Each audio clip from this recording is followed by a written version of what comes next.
The sound of a child's body hitting concrete silenced an entire playground. Tom Harris watched the bully tower over the fallen teenager, fists clenched, ready to strike again. Every parent froze. Every child stared. But Tom, a single father with calloused knuckles and a daughter's hand in his, took one step forward. What happened next would leave 30 witnesses speechless and one bully learning the hardest lesson of his life. Stay with me until the end of this story and comment your city below. I'd love to know how far these words have traveled. Tom Harris had promised his daughter Emma they'd spend the entire Saturday afternoon at Riverside Park. No phone calls from work. No quick errands. No distractions. Just father and daughter time, the kind that had become precious since Sarah's death 3 years ago. The September sun hung warm in the California sky, painting golden streaks across the playground equipment where dozens of children laughed and played. Emma, 7 years old, with her mother's hazel eyes and her father's stubborn chin, had dragged him to every corner of the park already. They'd fed the ducks by the pond, attempted the monkey bars. Twice she made it halfway before dropping into his arms, and now she was determined to master the art of pumping her legs on the swings. "Higher, Daddy!" she called out, her braided hair flying behind her like a banner. "I want to touch the clouds." Tom stood behind her, giving gentle pushes when needed, though she was getting better at maintaining her own momentum. His weathered hands that had once thrown hundreds of punches in amateur boxing rings across the state, now existed solely to catch his daughter if she fell to braid her hair before school, to pack lunches with notes that said things like, "You're braver than you think, kiddo." The park was crowded for a Saturday. Young mothers clustered on benches sharing gossip, while keeping half an eye on toddlers in the sandbox. A group of teenagers had claimed the basketball court, their game punctuated by good-natured trash talk. An elderly couple sat beneath the oak tree sharing sandwiches and watching the world go by with the patience of people who'd seen it all. Tom noticed the boy first couldn't have been more than 15, skinny as a rail, with an oversized Lakers jersey hanging off his narrow shoulders. He was sitting alone on a bench near the water fountain earbuds and sketching something in a notebook. There was something familiar about the kid's hunched posture, the way he made himself small, invisible. Tom recognized it from his own childhood, before boxing had given him confidence, before he'd learned to stand tall. The bully arrived like a storm cloud crossing the sun.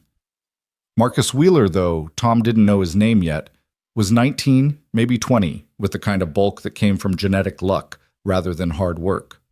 6'3", probably 240, wearing a tank top that showed off arms covered in amateur tattoos. He moved through the park like he owned it, his two friends flanking him like hyenas following a lion. Tom's instincts, honed from years in the ring and on the streets of East Los Angeles where he'd grown up, immediately went on alert. He'd seen this type before. The kind who'd peaked in high school, who'd discovered early that size and aggression could get them what they wanted, who'd never learned the difference between being strong and being cruel. Marcus spotted the kid with the notebook. His face split into a predatory grin. "Well, well, well." Marcus's voice carried across the playground, causing several parents to look up. "If it ain't little Tyler Chen, thought I told you this was my park." The boy Tyler looked up and Tom saw the fear flash across his face before he tried to mask it. The kid pulled out his earbuds slowly, his hands trembling slightly. "I'm not bothering anyone, Marcus, just drawing." "Just drawing," Marcus mocked in a high-pitched voice, his friends laughing on cue. "What are you drawing Tyler more of, that anime crap? Or maybe you're writing in your diary about how mean the world is." Tyler started to stand clearly, planning to leave, but Marcus stepped closer, using his body to block the boy's escape route. The notebook fell from Tyler's hands, pages fluttering open to reveal intricate pencil drawings, landscapes, portraits, a detailed sketch of the park's old oak tree. Marcus's boot came down on the notebook, grinding the pages into the dirt. "Oops." "Please," Tyler's voice was barely a whisper. "That's 3 months of work." 3 months! Marcus laughed, a harsh sound that made several children stop playing to stare. "You need a new hobby, freak." Tom felt Emma's swing slow down. She was watching too, her innocent eyes taking in a scene no 7-year-old should have to witness. Around the park, he could feel the collective tension. Parents pulling their children closer, teenagers stopping their basketball game, the elderly couple no longer eating their sandwiches. Everyone watching, no one moving. Tom understood why. Marcus was big, aggressive, unpredictable. Getting involved meant risk of injury, risk of escalation, risk of becoming a target yourself. It was easier to look away to tell yourself it wasn't your problem to hope someone else would step in. But Tom had learned long ago that hope without action was just wishful thinking. Tyler tried to reach for his notebook, and that's when Marcus shoved him. Not a gentle push, but a violent thrust that sent the smaller boy stumbling backward. Tyler's feet tangled, and he went down hard, his shoulder hitting the concrete path with a sickening thud. Several people gasped. A mother covered her child's eyes. Marcus stood over Tyler, fists clenched. You think you can just come to my park whenever you want? You think you belong here with normal people? Tyler tried to scramble backward, but Marcus followed, raising his fist. Maybe I need to teach you a lesson about respect. Emma, honey, go stand by Mrs. Patterson for a minute. Tom's voice was calm, steady, but Emma heard something in it that made her immediately obey.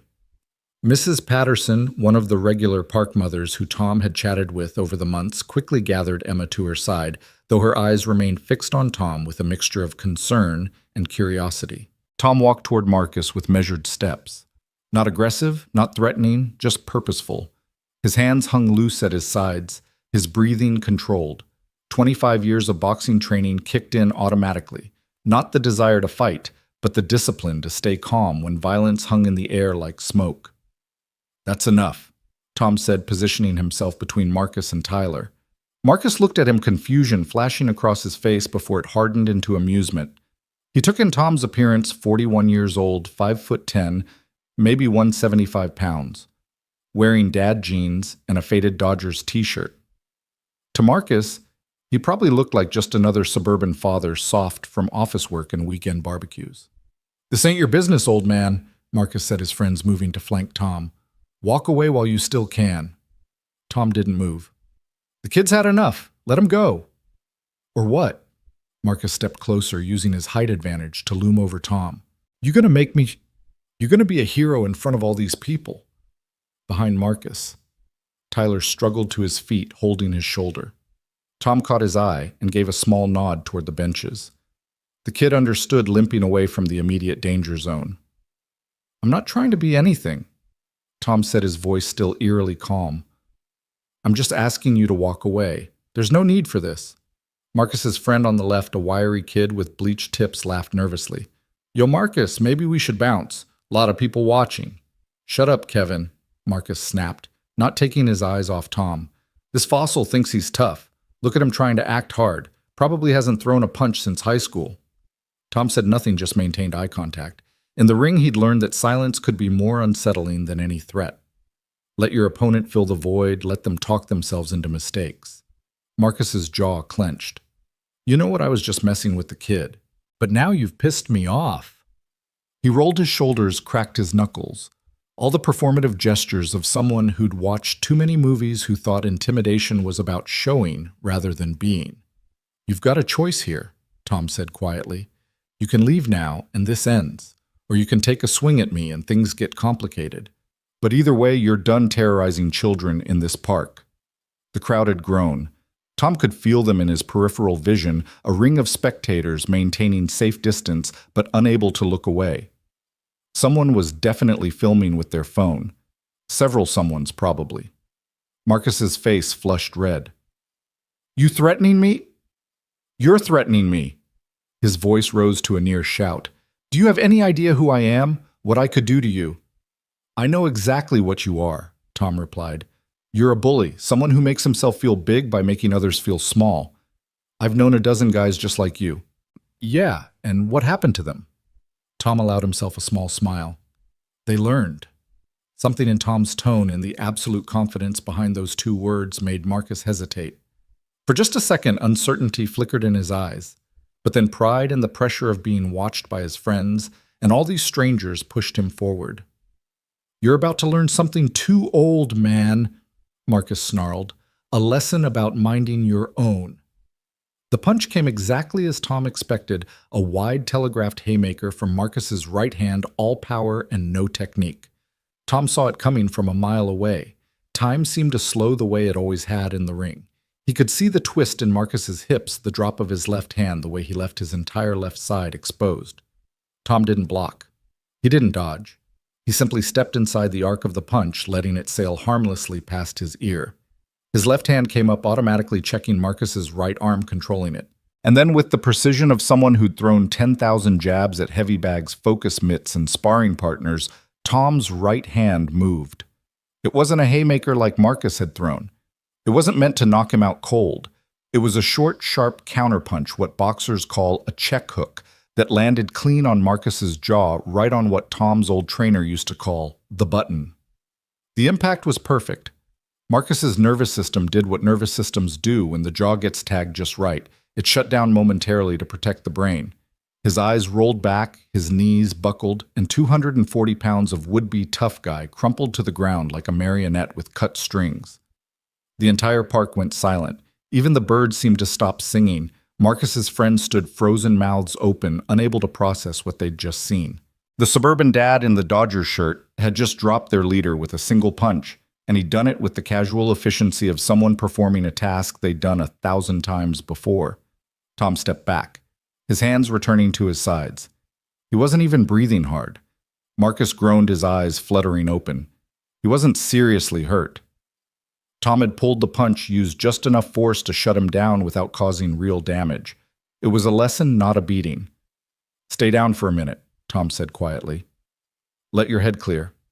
Marcus's friends finally unfroze. Kevin started forward, fists raised, but Tom just looked at him, really looked at him. And Kevin stopped something in Tom's eyes, telling him that would be a very bad idea. "Your friend's okay," Tom said to them. "He's just had his bell rung. Help him up in a minute, get him some water, and then I suggest you all find somewhere else to spend your afternoon." He turned back to Marcus, who was now sitting up, holding his jaw, his eyes wide with shock, and something that might have been fear. "You want to know what happened to those dozen guys I mentioned?" Tom asked, crouching down so they were at eye level. "The ones just like you. Some of them learned to be better. Some of them didn't. The ones who didn't," he shrugged, "they kept running into people like me until the lesson finally stuck. Which kind are you going to be?" Marcus didn't answer, couldn't answer. His whole worldview had just been shattered by a middle-aged dad who looked like he should be coaching Little League, not dropping people with professional-level counterpunches. Tom stood and turned to Tyler, who was standing by the benches, his notebook clutched to his chest, his eyes wide with awe. "You okay, kid?" Tyler nodded quickly. Yeah. Thank you. Thank you so much." "Don't thank me yet," Tom said, then raised his voice so everyone could hear. "Can someone call the police? This young man was assaulted and he'll need to file a report." Marcus struggled to his feet. Kevin and the other friend supporting him. You can't." "I can, and I will," Tom said firmly. "You assaulted a minor. That's a crime. Maybe spending a night in county will help you reconsider your life choices." "But you hit me." "Self-defense," Tom replied. "You threw the first punch. About 30 people saw it, and I'm betting at least 5 of them have it on video." He gestured to the crowd where, indeed, several phones were still recording. "You really want to press this?" Marcus's face cycled through several emotions: anger, humiliation, fear, and finally defeat. Without another word, he turned and stumbled away with his friends supporting him. They made it about 20 feet before Tom called out, "Marcus?" The bullies stopped but didn't turn around. "If I see you in this park again, if I hear you've been bothering Tyler or any other kid, we're going to have another conversation. And next time I won't be as gentle." "Understood." Marcus nodded once, then continued his shambling retreat. The crowd watched them go, then slowly began to disperse, though the excited chatter was just beginning. Tom could hear snippets of conversation. "Did you see that one punch? Who is that guy?" Tyler approached hesitantly. "Mr. I don't know how to thank you. Nobody's ever stood up for me like that before." Tom picked up Tyler's notebook from where it had fallen, brushing off the dirt. Some of the pages were torn boot prints visible on several drawings, but most of it was salvageable. "These are really good," he said, flipping through the sketches. "You've got talent." Tyler's face lit up despite everything that had just happened. "You think so?" "I know so. My wife was an artist. She would have loved these." Tom handed the notebook back. "Don't let people like Marcus make you feel small for being creative. The world needs more art, not more bullies." Was was your wife really an artist? She was. Painted the most beautiful landscapes you've ever seen. She used to say that art was just another way of fighting, fighting against ugliness, fighting for beauty. Tom's voice caught slightly the way it always did when he talked about Sarah. Emma came running over, Mrs. Patterson trailing behind her. She threw her arms around Tom's waist. "Daddy, that was scary." "I know, baby. I'm sorry you had to see that." "But you protected him," Emma said, looking up at her father with those huge hazel eyes. "Just like you protect me." Tom smoothed down her hair. "That's what we do, right? We look out for people who need help." Mrs. Patterson approached cautiously. "Tom, where did you learn to do that?" "Long story." Tom said, not really wanting to get into his boxing history with an audience still lingering. "Well, it was incredible. Stupid, maybe, but incredible. That guy could have really hurt you." Tom just smiled. "He could have tried." A siren wailed in the distance, growing closer. Someone had indeed called the police. Tyler looked nervous. "It's okay," Tom assured him. "Just tell them the truth. I'll stay here as a witness, and I'm pretty sure we'll have plenty of others willing to back up your story." Several people in the crowd nodded. A man in a USC sweatshirt called out, "I got the whole thing on video, including him shoving the kid first." As they waited for the police, Emma tugged on Tom's hand. "Daddy, you never told me you could fight like that." Tom knelt down to her level. "That's because fighting isn't something to be proud of, Em. It's just something you sometimes have to know how to do. To protect people." "To protect people," he agreed. "But the real strength isn't in knowing how to throw a punch. It's in knowing when not to throw one. I could have hit that man much harder, but I didn't." "Why not?" "Because the goal wasn't to hurt him. It was to stop him from hurting someone else. There's a big difference." Emma considered this with the seriousness only a 7-year-old could muster. "Mom would have been proud of you." Tom's throat tightened. "You think so?" "I know so. She always said you were her hero. Now I know why." The police car pulled into the parking lot, 2 officers emerging. The next hour was spent giving statements. Tyler explaining the history of harassment from Marcus, multiple witnesses confirming Tom's version of events. The officer taking Tom's statement raised an eyebrow when Tom mentioned his boxing background. "Amateur or professional?" "Amateur. Golden Gloves champion 97 and 98. Light middleweight." The cop whistled low. "That kid's lucky you showed restraint." "There's no luck about it, officer. Control is the first thing you learn in the ring." By the time the police finished, the sun was starting to set, painting the sky in shades of orange and purple. The park had mostly emptied, though Tom noticed a few people still pointing him out to newcomers, the story already growing in the telling. Tyler's mother had arrived, a small woman who looked like she'd aged years in the span of minutes after getting the call. She hugged her son fiercely, then turned to Tom with tears in her eyes. "Tyler told me what you did, how you stood up for him." She grabbed Tom's hands. "He's been dealing with those bullies for months. We've tried everything, talking to Marcus's parents, filing complaints. Nothing worked. But you stopped it." "I just did what anyone should have done, ma'am." "But nobody else did," she pointed out. "Everybody always just watches. You didn't just watch." As Tyler and his mother left, Tyler turned back. "Mr. Harris, could I maybe show you more of my drawings sometime? I mean, if you're going to be at the park." Tom smiled. "We're here every Saturday. Em and I would love to see them." The park was quiet now, just Tom and Emma and the dying light. They walked back to the swings, Emma's small hand in his large one. "Daddy." "Yeah, baby, but I want to learn." "Learn what?" "What you know, how to protect people, how to be strong like you."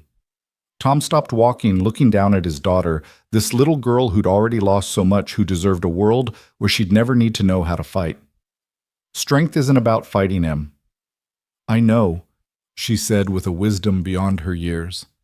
"It's about standing up when everyone else sits down. It's about being scared but doing the right thing anyway. That's what you did today." "When did you get so smart?" "Mom told me," Emma said simply, "before she went to heaven. She said you were the strongest man she knew, but not because you could fight, because you knew how to love, how to protect, how to stand up for what's right, even when it's hard. Tom's eyes burned with unshed tears. 3 years and Sarah was still teaching him through their daughter. "If you really want to learn, I'll teach you," he said finally. "Not how to fight, but how to be strong, how to protect yourself and others, how to know the difference between being powerful and being right." Emma nodded solemnly. "Can we start tomorrow?" "We can start right now," Tom said, sitting down on a bench and pulling her onto his lap. "First lesson, true strength comes from here." He tapped her chest over her heart. "Not from here." He held up his fist. "What I did today, dropping that bully, that was just technique, but standing up in the first place, putting myself between him and Tyler when I could have just walked away. That took something else." "What did it take?" "Love," Tom said simply. "Love for my fellow human beings. Love for what's right. And knowing that if I didn't act, I'd have to look you in the eye and explain why I let someone hurt another person when I could have stopped it." They sat there as darkness fell, father and daughter talking about strength and courage and the responsibility that comes with power. Around them, the park settled into evening quiet, but Tom knew that by tomorrow the story would have spread. The single dad who'd stood up to a bully, the boxer who'd protected a kid he didn't even know. He thought about Marcus, wondered if the lesson would stick. Some people needed to be knocked down before they could learn to stand properly. Others never learned at all. But Tyler would remember this day, would remember that someone had stood up for him, that bullies could be stopped, that there were still people in the world willing to risk themselves for strangers. "Daddy," Emma said sleepily, her head resting against his chest. "Yeah, Em. I'm proud of you. I'm proud of you too, baby, for what I didn't do anything. You let me go. When I asked you to stand with Mrs. Patterson, you didn't argue, didn't cry. You trusted me. That took courage, too." Emma was quiet for a moment, then, "I knew you'd be okay." "How did you know that?" "Because you're my dad, and dads protect people. That's what you do." Tom held his daughter close, feeling the weight of her trust, the responsibility of being her hero. He thought about Sarah, how she would have handled today. She probably would have found a way to diffuse the situation without violence, would have used words like weapons, kindness, like armor. But she wasn't here, and Tom had done what he knew how to do. "We should go home," he said finally. "It's getting late." As they walked to the car, Emma chattering about what she wanted for dinner, Tom noticed someone sitting on the hood of his car. For a moment his body tensed, ready for round two. But as they got closer, he saw it was an older man, maybe 60, wearing a faded Marine's cap. "You Tom Harris?" the man asked. "Depends on who's asking." The man smiled, sliding off the hood. "Frank Morrison. I was here earlier, saw what you did." He extended his hand, and Tom saw the telltale signs, scarred knuckles, a nose that had been broken more than once, cauliflower ear. Another fighter. Tom shook his hand, feeling the strength still there despite the years. "You box, sis?" "Used to. Semper Fi boxing team back in the day. Lost more than I won, but I learned." Frank looked at Emma, tipped his cap. "Your dad's a good man, young lady." "I know," Emma said proudly. Frank turned back to Tom. "Been watching that Wheeler kid for weeks, throwing his weight around. Always thought someone should do something, but you know how it is easier to mind your own business." "Sometimes," Tom agreed. "What you did today, it mattered. Not just to that Tyler kid, but to everyone who saw it.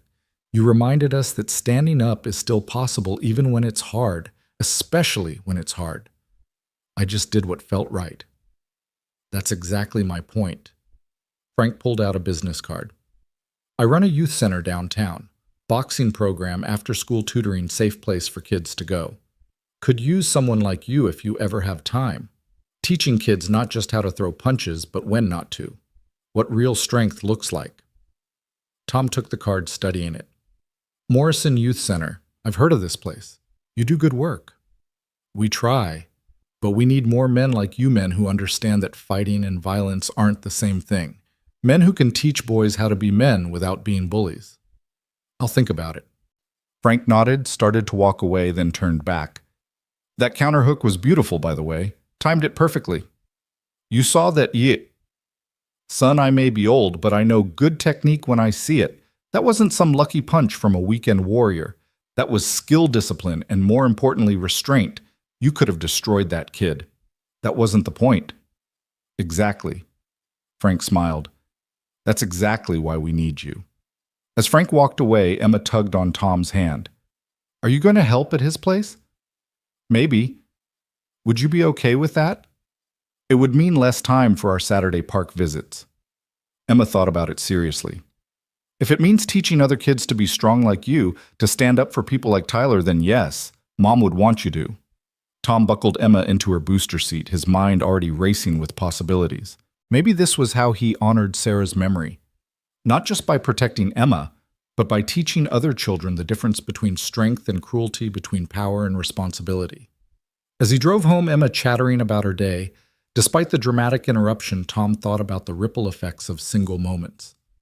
One decision to stand up had led to this, a child learning about courage, a bully facing consequences, a community remembering that someone has to be first to act. His phone buzzed at a red light, a text from an unknown number. He opened it to find a simple message. This is Tyler. Got your number from the police report. Thank you again. You changed everything today. Tom smiled, typing back quickly. You're welcome. Bring your sketchbook next Saturday. My daughter wants to see your drawings. Really? Really? And Tyler? You stood up too just by being there, by not letting them drive you away. That took courage. There was a long pause then. Nobody ever told me that before. Someone should have. The light turned green. Tom put his phone down and drove his daughter home, the weight of the day settling on his shoulders like an old familiar jacket. He'd fought for money once, for trophies and glory and the roar of the crowd. Today, he'd fought for something better, for a scared kid's right to exist in peace, for his daughter's belief in good people, for a community's reminder that bullies only win when good people do nothing. Daddy, Emma's voice drifted from the back seat. Yeah, baby, can we get ice cream on the way home? Tom laughed, the tension finally breaking. After all that you're thinking about ice cream? Heroes deserve ice cream, she said matter-of-factly. And you're my hero, so you deserve ice cream. What about you? What do you deserve? I deserve ice cream because I have a hero for a daddy. Tom couldn't argue with that logic. They stopped at Emma's favorite ice cream shop, the one Sarah used to take her to every Sunday after church. The teenager behind the counter did a double take when he saw Tom. Hey, you're the guy from the video. What video? Tom asked, though he had a sinking feeling he knew exactly what video. The kid pulled out his phone, showed Tom a shaky recording that had already gotten thousands of views. The title read, Dad Destroys Bully with One Punch, Instant Karma. This is everywhere, man. You're like viral. Tom groaned. This was the last thing he wanted internet fame for, knocking someone out, even if it was justified. It's amazing, the kid continued. Everyone's talking about how you stood up for that kid. My mom saw it and said we need more people like you. Just did what anyone would do. No way, man. My dad was there with my little sister. He said everyone was too scared to move, but you just walked right up. That's brave. Emma tugged on Tom's shirt. See, I told you you're a hero. They got their ice cream chocolate for Emma vanilla for Tom and sat outside on a bench watching the world go by.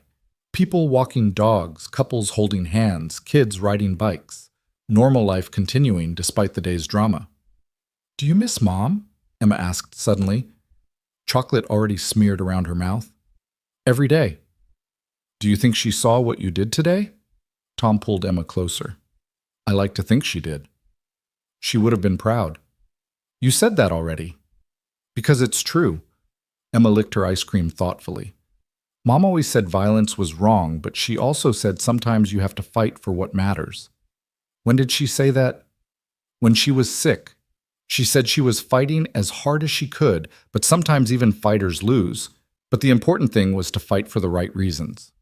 Tom's ice cream sat forgotten in his hand, melting down his fingers. 3 years later, and Sarah could still reach out and touch his heart through their daughter's memories. She was the strongest person I ever knew, he said quietly. Stronger than you. Much stronger. I know how to fight with my fists. Your mom knew how to fight with her heart, her spirit, her kindness. That's so much harder. They finished their ice cream in comfortable silence, then headed home. The house felt empty the way it always did, too big for just the two of them, too quiet without Sarah's laughter filling the rooms. But Emma ran straight to her room, returning with a framed photo of Sarah. "We should tell her about today," she announced, setting the photo on the kitchen table. It was their ritual, something they'd started after the funeral. Important moments got shared with Sarah's photo, as if she could somehow hear them through the glass. "Hi, Mom." Emma began, her voice taking on the formal tone she used for these conversations. "Daddy was amazing today. He protected a boy from a bully. He stood up when nobody else would.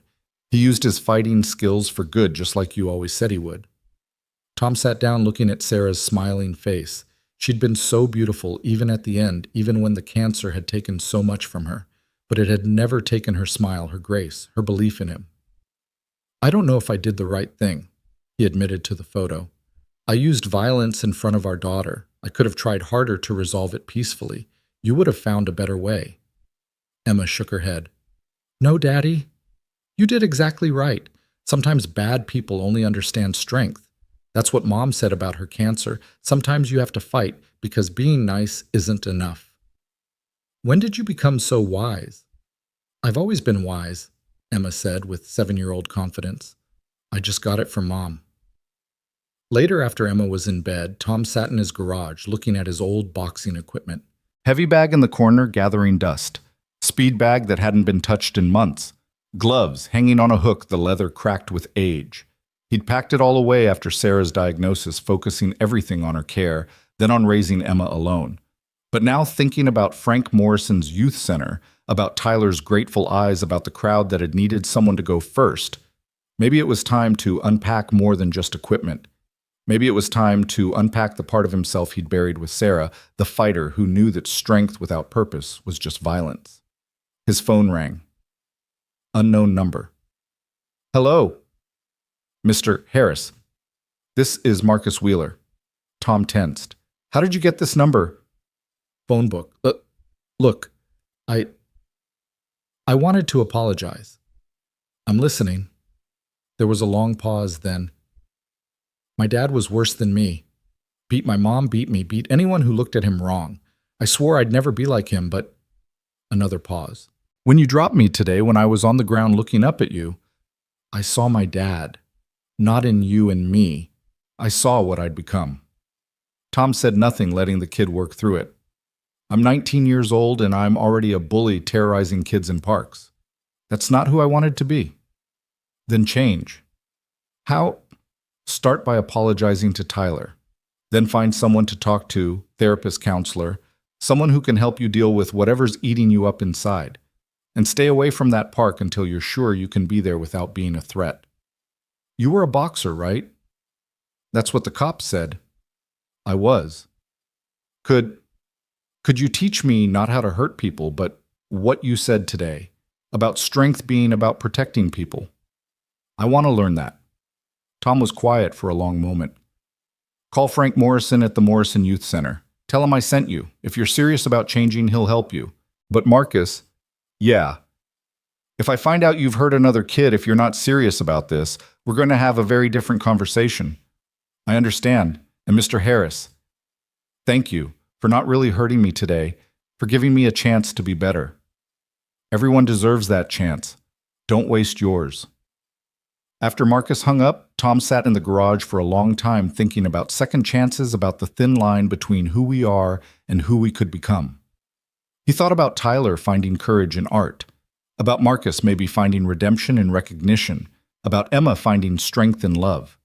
And he thought about himself, a widowed father who'd forgotten he could be more than just a guardian, that he could be a teacher, a protector, a force for good in a world that often felt too dark. He stood up, walked to the heavy bag and threw a light jab. The chain creaked, dust flying from the impact.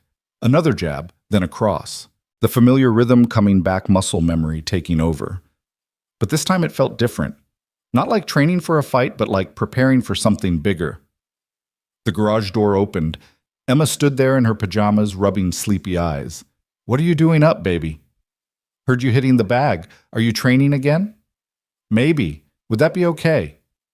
Emma walked over, touched the heavy bag with her small hand. "Only if you teach me too." "You really want to learn I want to be strong like you, but also kind like Mom. Is that possible? Tom lifted her up, holding her close. That's the only way to be truly strong. Em, strength without kindness is just bullying. Kindness without strength is just wishful thinking. But together they can change the world. We're going to change the world. One park at a time, baby. One park at a time. The next morning came too quickly. Sunday church bells echoing through the neighborhood as Tom stood at the kitchen counter making Emma's favorite pancakes. The batter sizzled on the griddle while his phone buzzed incessantly with messages. The video had gone beyond viral. It was everywhere. Friends he hadn't heard from in years were reaching out. Local news stations wanted interviews, and 3 different boxing gyms had called offering him coaching positions. Emma sat at the table swinging her legs and humming while she drew in a new notebook Tom had bought her that morning. She was sketching something that looked suspiciously like her father standing between 2 figures. "Is that yesterday?" Tom asked, flipping a pancake. "It's you being brave," Emma said without looking up. "I want to remember it forever." The doorbell rang before Tom could respond. He wasn't expecting anyone, and after yesterday's events, unexpected visitors made him nervous. Looking through the peephole, he saw a woman in her 50s, professionally dressed, holding what appeared to be a manila folder. "Can I help you?" Tom asked through the door. "Mr. Harris, my name is Dr. Patricia Reeves. I'm the principal at Jefferson Middle School, where Tyler Chen is a student. I was hoping we could talk." Tom opened the door cautiously. "Is Tyler okay?" "He's fine, thanks to you." She smiled warmly. "May I come in?" "This won't take long." Tom glanced back at Emma, who was watching curiously. "Sure. Emma, why don't you go wash up for breakfast?" Emma reluctantly headed upstairs, though Tom knew she'd probably listen from the landing. Dr. Reeves settled into the living room, her eyes taking in the family photos lingering on one of Sarah.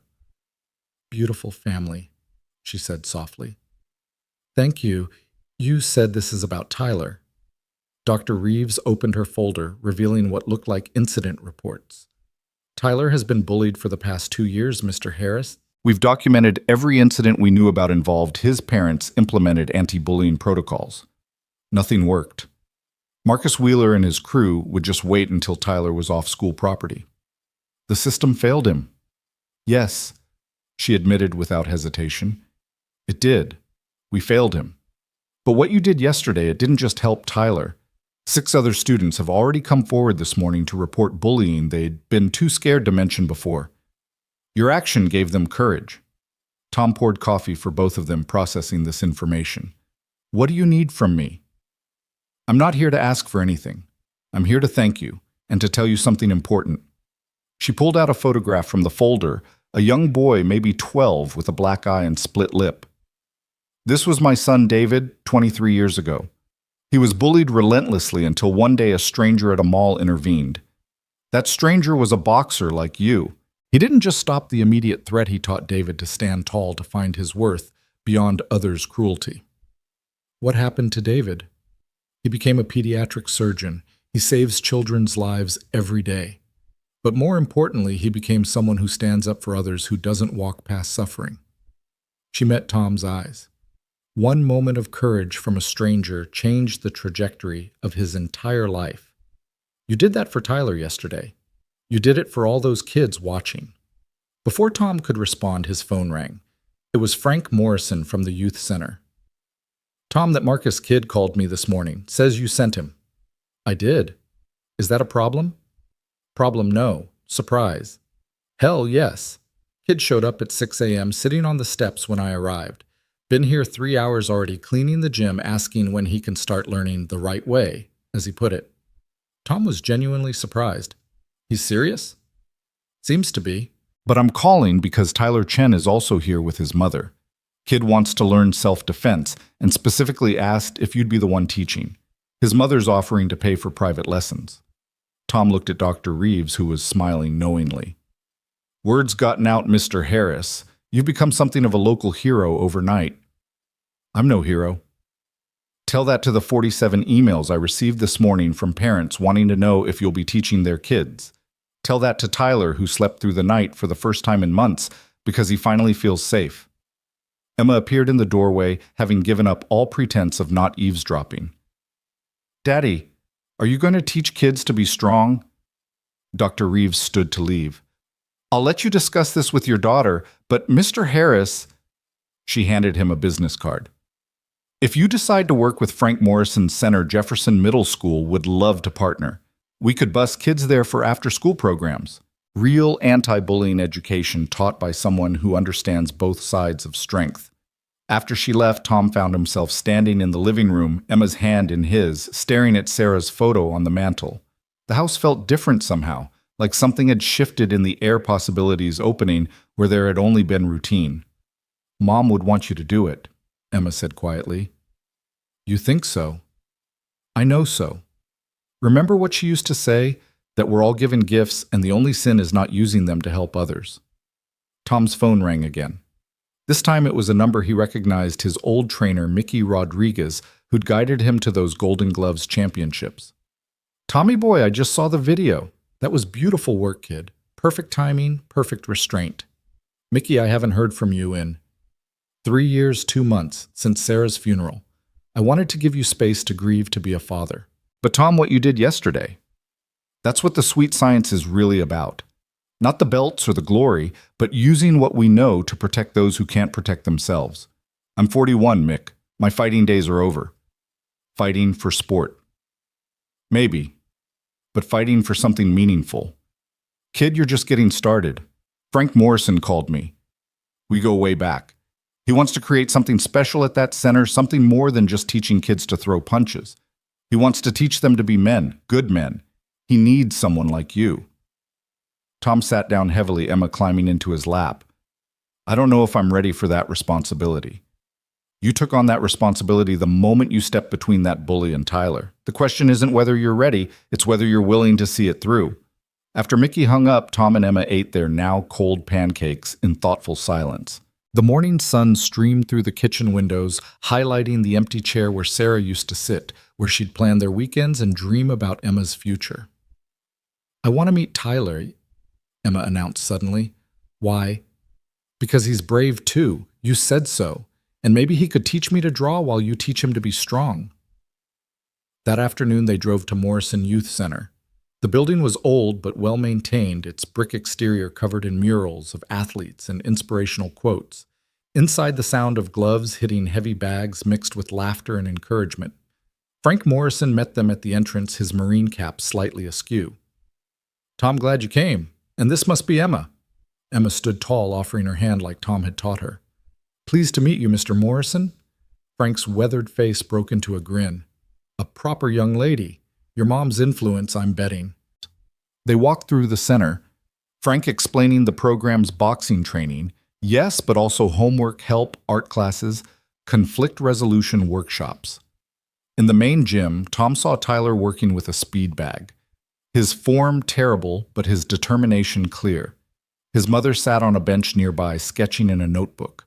But what really caught Tom's attention was Marcus Wheeler in the corner jumping rope with focused intensity, sweat pouring down his face. The young man noticed Tom and stopped, uncertainty crossing his features. Tom walked over Emma, still holding his hand. "Marcus." "Mr. Harris, I didn't expect to see you here." "Frank says you've been here since dawn." Marcus nodded, wiping sweat from his forehead. "I couldn't sleep. Kept thinking about what you said about who I want to be. Figured if I was serious about changing, I should start immediately." Tom studied him for a long moment. The arrogance from yesterday was gone, replaced by something rawer, more vulnerable. Change isn't just about showing up, Marcus. It's about consistency. It's about facing the parts of yourself you don't like and choosing to be better every single day. "I know, I'm learning." Marcus hesitated, then dropped his voice. "I went to Tyler's house this morning, before coming here. Apologized to him and his mom. Offered to replace his notebook, the one I ruined. He said," Marcus's voice caught slightly. "He said he forgave me.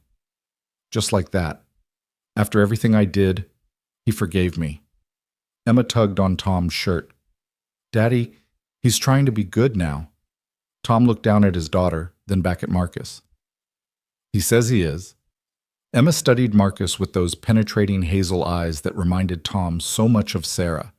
Then she stepped forward, extending her small hand. I'm Emma. If you're trying to be good, I'll be your friend. But if you're mean to anyone again, my daddy will stop you. Marcus stared at the little girl's hand, then slowly, carefully shook it. That's fair, Emma. More than fair. Frank appeared beside them. Tom, I've got 15 kids here today who want to learn from you. Their parents are in the other room hoping to meet the man from the video. What do you say? One trial class, see how it feels. Tom looked around the gym at Tyler, struggling with the speed bag, at Marcus, trying to rebuild himself, at the other kids, watching him with hopeful eyes. He thought about Sarah, about her belief that everyone deserved a chance to be better, to learn, to grow. Okay, he said finally. One class. The next 2 hours changed everything. Tom started with basics, not fighting techniques, but breathing exercises, stance, work, discipline. He talked about respect, about the difference between aggression and assertion, about how true strength meant knowing you could fight but choosing not to unless absolutely necessary. He paired Tyler with Marcus for partner drills, watching carefully as the former bully now patiently helped his former victim learn proper form. He showed Emma basic defensive moves, her small face fierce with concentration. He worked with kids who'd never thrown a punch, and others who'd thrown too many for the wrong reasons. But what really moved him was the parents watching from the viewing area, mothers with worried eyes slowly relaxing as they saw their children gaining confidence, fathers nodding approval as Tom emphasized discipline over violence, protection over aggression. During a water break, a boy named Jerome, maybe 13, approached hesitantly. Mr. Harris, my older brother's in a gang. He says fighting is about respect, about making people fear you, but you're saying something different. Tom knelt down to the boy's level. Your brother's confused fear with respect, Jerome. People might obey someone they fear, but they'll follow someone they respect. Fear's temporary. It only lasts as long as the threat. Respect. That's permanent. That's what builds communities, families, futures. But how do I tell him that he won't listen to me? You don't tell him. You show him. You become the example of a different way. Maybe he'll see it, maybe he won't, but you'll know you chose the better path. As the class ended, parents surrounded Tom with questions, gratitude, and requests for more sessions. Frank stood back watching with a satisfied smile. When the crowd finally dispersed, he approached Tom. That was something special, Tom. You didn't just teach them technique, you taught them philosophy. That's what these kids need. It's what Sarah would have done, Tom said quietly. She always said the best way to fight darkness was to teach others to carry light. Smart woman. So, will you come back? Tom looked at Emma, who was showing Tyler her drawings while he showed her his sketches. Two kids from different worlds connected by art and newfound courage. He looked at Marcus helping younger kids put equipment away, trying so hard to be better than he'd been yesterday. He looked at the parents, hopeful that their children could learn strength without becoming bullies, confidence without cruelty. Yeah, Tom said. I'll come back. The drive home was quiet, Emma exhausted from the training dozing in her booster seat. But as Tom pulled into their driveway, she stirred. Daddy, I made 3 new friends today. That's great, baby. Tyler's going to teach me shading techniques. Marcus promised to show me how to jump rope properly. And Jerome wants to learn to draw too. She yawned. Is it okay that Marcus is my friend now, even though he was mean yesterday? Tom carried his sleepy daughter inside, thinking about the question. People aren't just one thing, Em. Marcus was a bully yesterday, but he's trying to be something better today. If we don't give people the chance to change, to grow, then what's the point of any of it? Mom would have given him a chance. Emma murmured, already half asleep. Yes, Tom agreed, tucking her into bed. She would have. Later that evening, after Emma was asleep, Tom sat in his garage-turned gym hands, wrapped, working the heavy bag with renewed purpose. Each punch felt different now, not preparation for competition, but practice for protection. Not about winning, but about being ready to stand when standing was required. His phone buzzed with a text from Tyler. Thank you again for today. For the first time ever, I feel like I can face Monday at school. My mom cried happy tears on the way home. Another from Marcus. I know I have a long way to go to make up for who I was. Thank you for giving me the chance to try. And finally, one from Frank Morrison. Local news wants to do a story on the youth center specifically about your program. They're calling it From Viral Video to Community Hero. Interested? Tom set the phone aside without responding, returning to the bag. The rhythmic impact of glove on leather filled the garage, a meditation in motion. He wasn't interested in being a hero in fame or recognition. But if sharing his story helped one kid stand up to a bully, helped one bully realize they could choose a different path, helped one parent understand that strength and kindness weren't mutually exclusive, then maybe it was worth it. The heavy bag swung back toward him, and he caught it, holding it still. In the sudden silence, he could almost hear Sarah's voice, "You're exactly where you're supposed to be, doing exactly what you're meant to do." A week passed in a blur of activity.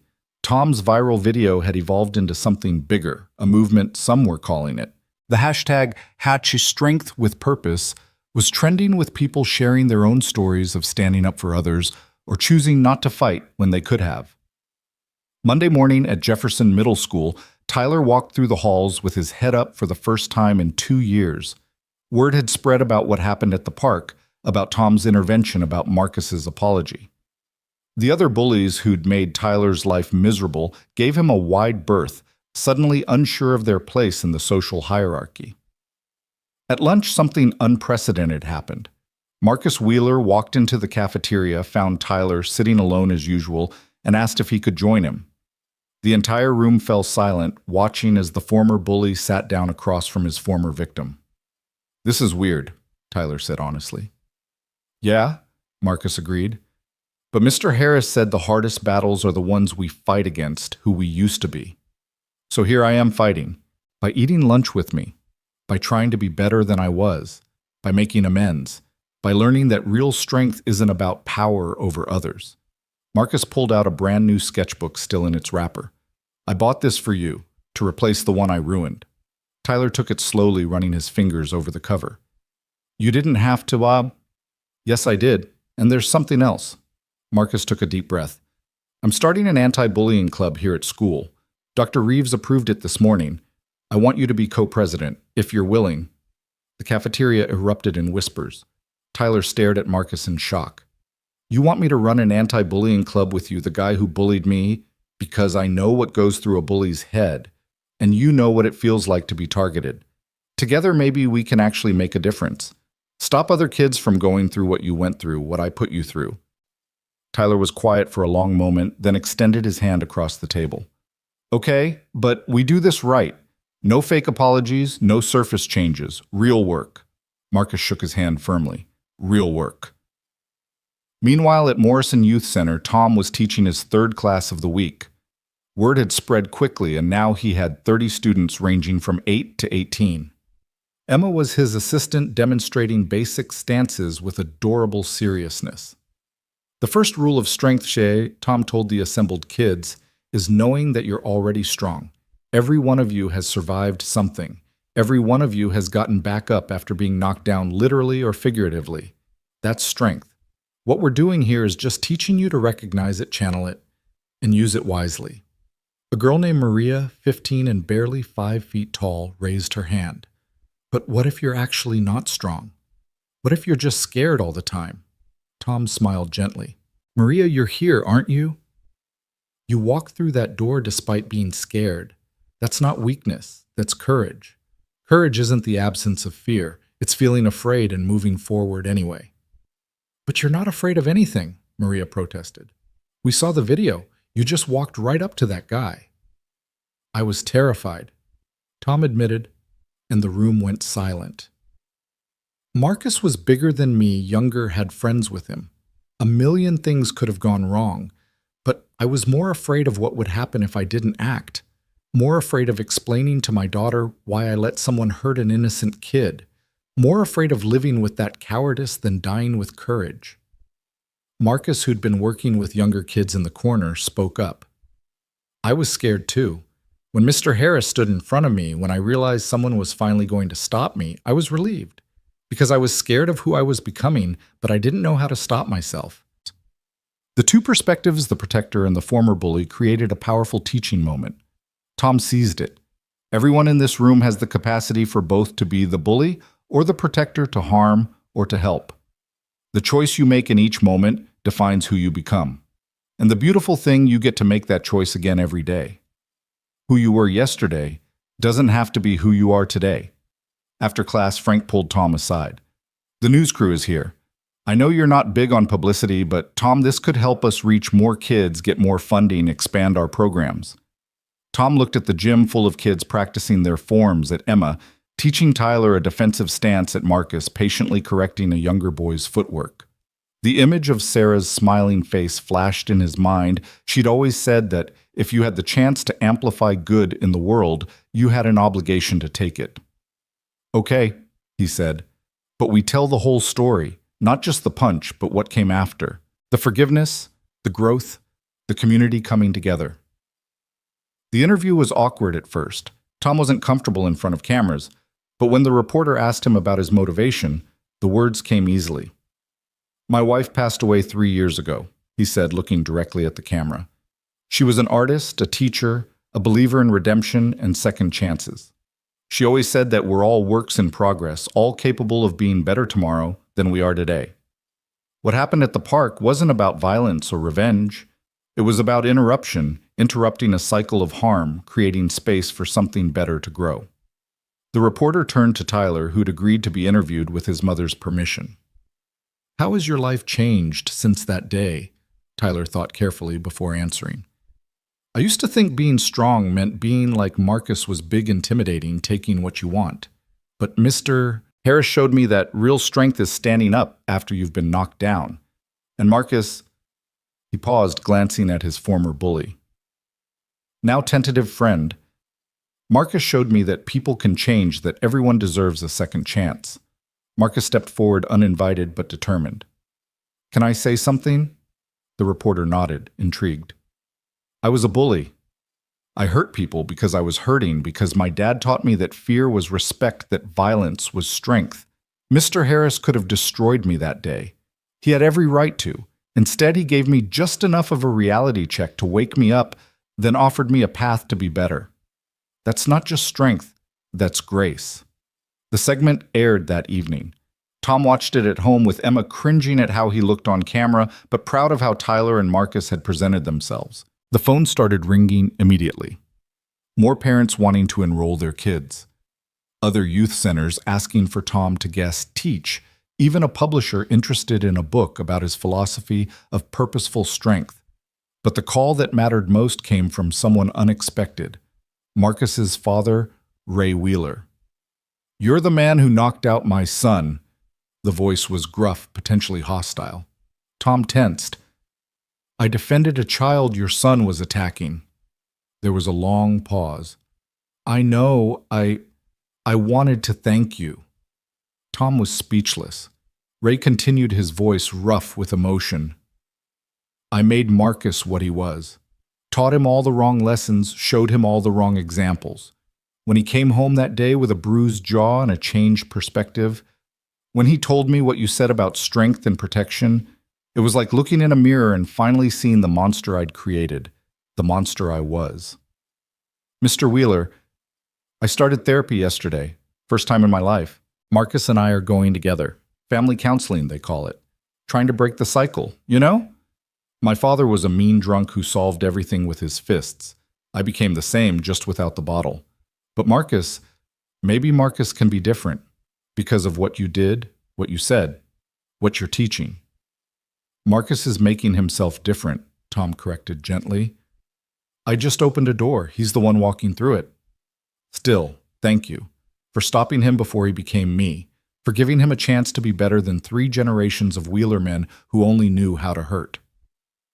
After Ray hung up, Tom sat in stunned silence. Emma crawled into his lap, sensing his emotional state with the intuition children possessed. Was that Marcus's daddy? Yeah, baby. Is he trying to be good too? I think so. Emma nodded sagely. Good. Everyone should try to be good. Mom said that was the whole point of being alive, to try to be good and help others be good too.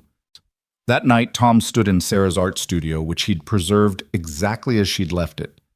Canvases covered the walls, some finished, some forever incomplete. Her final painting, a sunrise over mountains with a single figure standing at the peak, remained on the easel. "I'm trying, Sarah," he whispered to the empty room. "I'm trying to be the man you always said I was, even when I couldn't see it myself. I'm teaching Emma to be strong and kind, just like you. I'm helping kids find their way, giving second chances, building the community you always dreamed of." A breeze from the open window rustled the sketches on her desk, and one floated to the floor at his feet. He picked it up. It was a drawing of him standing in a boxing ring, but instead of an opponent, he was surrounded by children all looking up at him with trust and hope. At the bottom in Sarah's handwriting, "My hero doesn't fight for glory, he fights for others." She'd drawn it years ago before she got sick, before everything changed. Somehow she'd seen this future, this version of him that used his skills not for trophies but for transformation. The next morning brought unexpected challenges. Tom arrived at the youth center to find graffiti spray painted across the mural "Snitch" and "Sellout" in angry red letters. Frank was already there with paint and brushes. "Local gang," Frank explained grimly. "They don't like that we're pulling kids away from their recruitment pipeline. And they really don't like that Jerome's been telling his brother about what he's learning here." Tom grabbed a brush, starting to cover the hateful words. "We knew this wouldn't be easy." "No, but I didn't expect it this soon. Tom, these aren't just bullies in a park. These are dangerous people." "I know." Tom kept painting steady strokes, erasing the ugliness. "But we can't stop. The moment we stop, they win. The kids lose faith. Everything we're building crumbles." Emma, who'd come with him, picked up a small brush. "I'll help Daddy." "Me too." Tyler's voice came from behind them. He'd arrived early for morning training, his mother dropping him off before work. Then Marcus appeared, then Jerome, then Maria. Within an hour, 20 kids and a dozen parents were repainting the wall, not just covering the graffiti, but adding to the mural images of unity, strength, hands reaching to help each other up. A car drove by slowly, windows tinted dark. Tom noticed his instincts alert, but he didn't stop painting. Fear was contagious, but so was courage. If he stood firm, others would too. The car drove on. That afternoon's class was different. Tom could feel the tension in the air, the kids aware of the morning's vandalism. Some scared, others angry. "Let's talk about what happened this morning." Tom began gathering them in a circle. "Someone tried to intimidate us, to make us afraid. How did that make you feel?" "Mad," said Jerome. "They're trying to ruin something good." "Scared," admitted Maria. "What if they come back?" "Yes." "Determined," Marcus said firmly. "They want us to quit. That means what we're doing matters." Tom nodded. "All of those feelings are valid. But here's what I want you to understand. Bullies, whether they're in schools or gangs or governments, they all operate the same way. They use fear to control. The moment you refuse to be afraid, or at least refuse to let fear stop you, their power breaks." "But they could hurt us," a younger boy said quietly. "They could," Tom agreed honestly. "I won't lie to you and say there's no risk in standing up for what's right, but I will tell you this: the risk of doing nothing, of letting fear rule your life, of watching wrong happen and staying silent. That's a different kind of hurt, one that damages your soul." He taught them new techniques that day, but also strategies for avoiding confrontation, for de-escalating violence, for protecting themselves without becoming aggressors. He taught them to watch out for each other, to walk in groups, to be aware of their surroundings. As class ended, Jerome approached him privately. "My brother says you're making me soft, that the streets don't care about your philosophy." "Your brother's wrong," Tom said simply. "It takes more strength to choose peace than violence, more courage to build than destroy. The streets don't care about anything but the people on those streets. They're hungry for something better, even if they don't know how to say it." "He says you're going to get us hurt." "Maybe. But Jerome, what's the alternative? You join his gang. You become another statistic, another young man lost to violence before he ever had a chance to be anything else." Tom put his hand on the boy's shoulder. "Your brother loves you in his own way. He's trying to protect you the only way he knows. But you can show him a different way. Not through words, but through who you become." That evening, Tom was closing up the center when a group of young men appeared at the door. Gang colors, visible, attitude aggressive. Tom recognized the one in front, Jerome's brother Dante. You the one filling my little brother's head with fairy tales. Tom didn't back down but kept his voice calm. I'm teaching him to defend himself and others, to be strong without being violent, to have options beyond the streets. Options? Dante laughed bitterly. Man, you don't know nothing about our world. Your suburban boxing lessons ain't gonna protect him from real danger. You're right, Tom admitted, surprising Dante. I didn't grow up in your exact situation, but I grew up in East LA in the 80s. I've seen friends shot, stabbed, overdosed. I've lost people to gang violence. And I've also seen people break free, build different lives, become more than their circumstances. Dante studied him for a long moment. You were really Golden Gloves, two-time champion. Why'd you quit? My wife. She showed me there was more to life than fighting, that I could use what I knew to build instead of break.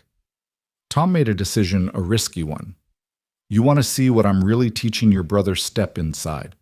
Show me what you got. Dante's crew murmured in surprise. Their leader going into a boxing ring with this older white man. This wasn't how they'd expected the confrontation to go. Dante handed his gun to one of his boys, a gesture that wasn't lost on Tom, and followed him inside. In the ring, Tom handed him gloves, helped him lace them up. No audience, Tom said. This isn't about ego or showing off, just you and me and an understanding. They sparred for 10 minutes. Dante was strong, aggressive, used to street fighting where rules didn't exist. But Tom was technical, disciplined, turning Dante's aggression against him, controlling the pace, never hurting him but consistently showing the gaps in his defense. Finally, both breathing hard, they stopped. Dante pulled off his gloves, a mixture of respect and frustration in his eyes. You could have knocked me out any time. That wasn't the point. Then what was? To show you that there's always someone better, someone more trained, someone you can't beat with just anger and strength. Jerome needs to be prepared for the real world, yes. But the real world isn't just the streets. It's college careers, family future. I'm trying to give him tools for all of it. Dante was quiet for a long moment. My brother's smart, smarter than me. Always has been. Then help him stay that way. Don't let the streets claim another brilliant mind because that's all he thought was available to him. You don't understand the pressure, man. The gang, they don't just let people walk away. No, they don't, Tom agreed. But they also respect strength. You standing up for your brother's education, his future. That strength they might understand. And if they don't, Tom met his eyes directly. Then your brother has a whole community here ready to stand with him. He's not alone. Neither are you. Dante left without another word, his crew following. But the next morning, Jerome arrived at the center with a note from his brother, teach him everything, make him better than me. The weeks turned into months. Tom's program at the Morrison Youth Center grew from 30 kids to over 100. The waiting list stretched for pages. Parents drove from neighboring cities to enroll their children.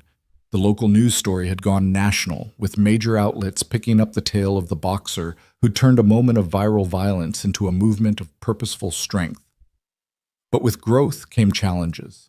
The original intimate environment where Tom knew every kid's name and story became harder to maintain. He brought in assistant instructors, other former fighters who understood his philosophy but worried about diluting the message. Emma remained his constant companion, an unofficial assistant demonstrating techniques with serious concentration, her small voice counting out reps alongside the older kids. She'd formed an especially close friendship with Tyler, the two of them creating a comic book series about everyday heroes who fought with wisdom instead of weapons. One Thursday evening, as Tom was reviewing enrollment applications, Frank knocked on his office door. "We have a problem," Frank said without preamble. "Marcus is missing." Tom's blood went cold. "What do you mean missing?" "Hasn't been home in 2 days. His father's been calling everyone. The last anyone saw him was leaving school Tuesday afternoon." Tom's mind raced. Marcus had been doing so well leading the anti-bullying club, with Tyler mentoring younger kids at the center, even reconciling with his father through their therapy sessions. Any idea why he'd run? Frank handed him a printed screenshot from social media. It was a post from one of Marcus's old friends threatening him for becoming a snitch and sellout, promising consequences for abandoning his crew. "They were never a real gang," Frank explained, "just wannabes playing at being tough. But that almost makes them more dangerous. They've got something to prove." Tom grabbed his jacket. I might know where he is. The abandoned warehouse on the outskirts of town had been a popular hangout when Tom was young, a place where kids went to escape to hide to figure things out. Sarah had brought him there once early in their relationship to show him her secret painting spot where the light through the broken windows created perfect shadows for her art. He found Marcus there, sitting in the same corner where Sarah used to set up her easel, knees drawn to his chest, face bruised, knuckles bloodied. "They jumped me," Marcus said without looking up. "3 of them, my old friends. Said I'd betrayed them, that I thought I was better than them now." Tom sat down beside him, not speaking, just present. "I didn't fight back," Marcus continued. "I could have you taught me enough that I could have hurt them, but I remembered what you said about choosing not to fight being harder than fighting, so I just protected myself and let them tire themselves out." "That took incredible strength, Marcus." "It doesn't feel like strength. It feels like I'm caught between 2 worlds, too changed to go back to who I was, not changed enough to fully be who I'm trying to become." Tom understood that feeling deeply. "After I won my second Golden Gloves, I had a choice: turn pro or walk away. The boxing world couldn't understand why I'd walk away from guaranteed money and fame. The regular world couldn't understand why I'd spent so many years fighting in the first place. I felt like I didn't belong anywhere." "What did you do?" "I met Sarah. She showed me that I didn't have to choose one world or the other. I could create my own. Take the best of what I'd learned in the ring, leave behind what didn't serve me, and build something new." Marcus finally looked at him, eyes red with unshed tears. "I'm scared, Mr. Harris. Scared that no matter how hard I try, I'll always be that bully in the park. That people will never see me as anything else." "Tyler sees you differently. So does Emma Jerome Maria and all the kids you've been helping. Your father sees you differently. I see you differently." Tom put his hand on Marcus's shoulder. "The question is, how do you see yourself?" Marcus was quiet for a long moment. "I see someone trying, failing sometimes, but trying. That's all any of us are, Marcus. Works in progress. The difference is you're actively working on your progress. That's more than most people ever do." They sat in comfortable silence as the sun set through the broken windows, painting shadows on the walls where Sarah's art once lived. Finally, Marcus spoke again. "My old friends said they're going to show up at the youth center. Cause trouble. Prove that your peaceful warrior stuff is weak." Tom's jaw tightened. "When will?" "Tomorrow, during the afternoon class. Then we'll be ready." "You're not going to call the cops, Sheik? Would that solve anything? Or would it just escalate? Besides, this is a test not just for us, but for everything we've been teaching. Can we handle confrontation without becoming what we stand against?" The next afternoon, Tom arrived at the center early. He'd called a meeting of his senior students, Tyler Marcus, Maria Jerome, and a few others who'd shown leadership potential. "We might have trouble today," he said simply. "Some people who don't understand what we're doing here might try to disrupt our class. I need you all to remember everything we've learned. Protect the younger kids, don't engage unless absolutely necessary, and above all, don't let them make you become like them." Jerome looked troubled. "My brother heard about this. He and his boys want to come to protect the center." "No," Tom said firmly. "That's just trading one violence for another. We handle this our way." The class began normally, kids warming up, practicing forms, working on focus mitts. Tom kept Emma close, having arranged for Mrs. Patterson to be ready to take her if things went bad. They showed up at 4:17 p.m., 5 young men, late teens to early 20s, walking in like they owned the place. Tom recognized the leader as Kevin Marcus's former friend from the park incident. "This the place teaching kids to be weak," Kevin announced loudly, causing the entire gym to stop and stare. Tom stepped forward, calm but ready. "This is a place teaching kids to be strong. You're welcome to watch, but not to disrupt." Kevin laughed. "Watch now, we came to teach a real lesson. Show these kids what actual fighting looks like, not this controlled boxing dance you're selling." The tension in the gym crystallized like ice forming on glass. Every student froze, eyes darting between Tom and the intruders. Emma pressed closer to Mrs. Patterson, but her small face showed no fear, only the watchful attention Tom had taught her. Marcus stepped out from behind the heavy bag, where he'd been working his presence, drawing Kevin's attention immediately. "There he is," Kevin sneered. "The sellout. The tough guy who got soft. What happened to you, Marcus? You used to be somebody. I used to be nobody, Marcus replied steadily. Just another angry kid mistaking fear for respect. Now I'm actually becoming somebody. Kevin's face twisted with disgust. Listen to you talking like some after-school special. This old man really did a number on you, didn't he? Tom remained positioned between the intruders and his students, his stance relaxed but ready. Years of experience had taught him to read violence like weather patterns, and he could feel the storm building. But storms could be weathered without becoming part of them. You came here to prove something, Tom said calmly. What exactly? That you can intimidate children, that you can disrupt something positive. What victory is there in that? One of Kevin's companions, a stocky kid with a neck tattoo, laughed harshly.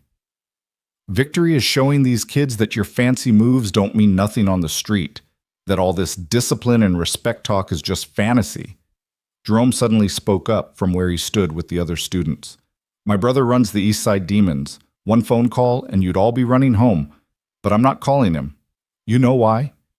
Because Mr. Harris taught us that real strength doesn't need backup. It stands on its own. Kevin's group exchanged uncertain glances.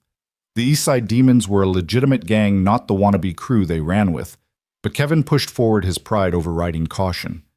Fine, then let's settle this clean. Your teacher thinks he's so tough dropping Marcus with one punch. Let's see him handle someone who's ready for him. Kevin pulled off his jacket, revealing arms covered in amateur tattoos and fresh track marks that Tom noticed but didn't comment on. Unless you're scared, old man. The students started to protest, but Tom held up his hand for silence.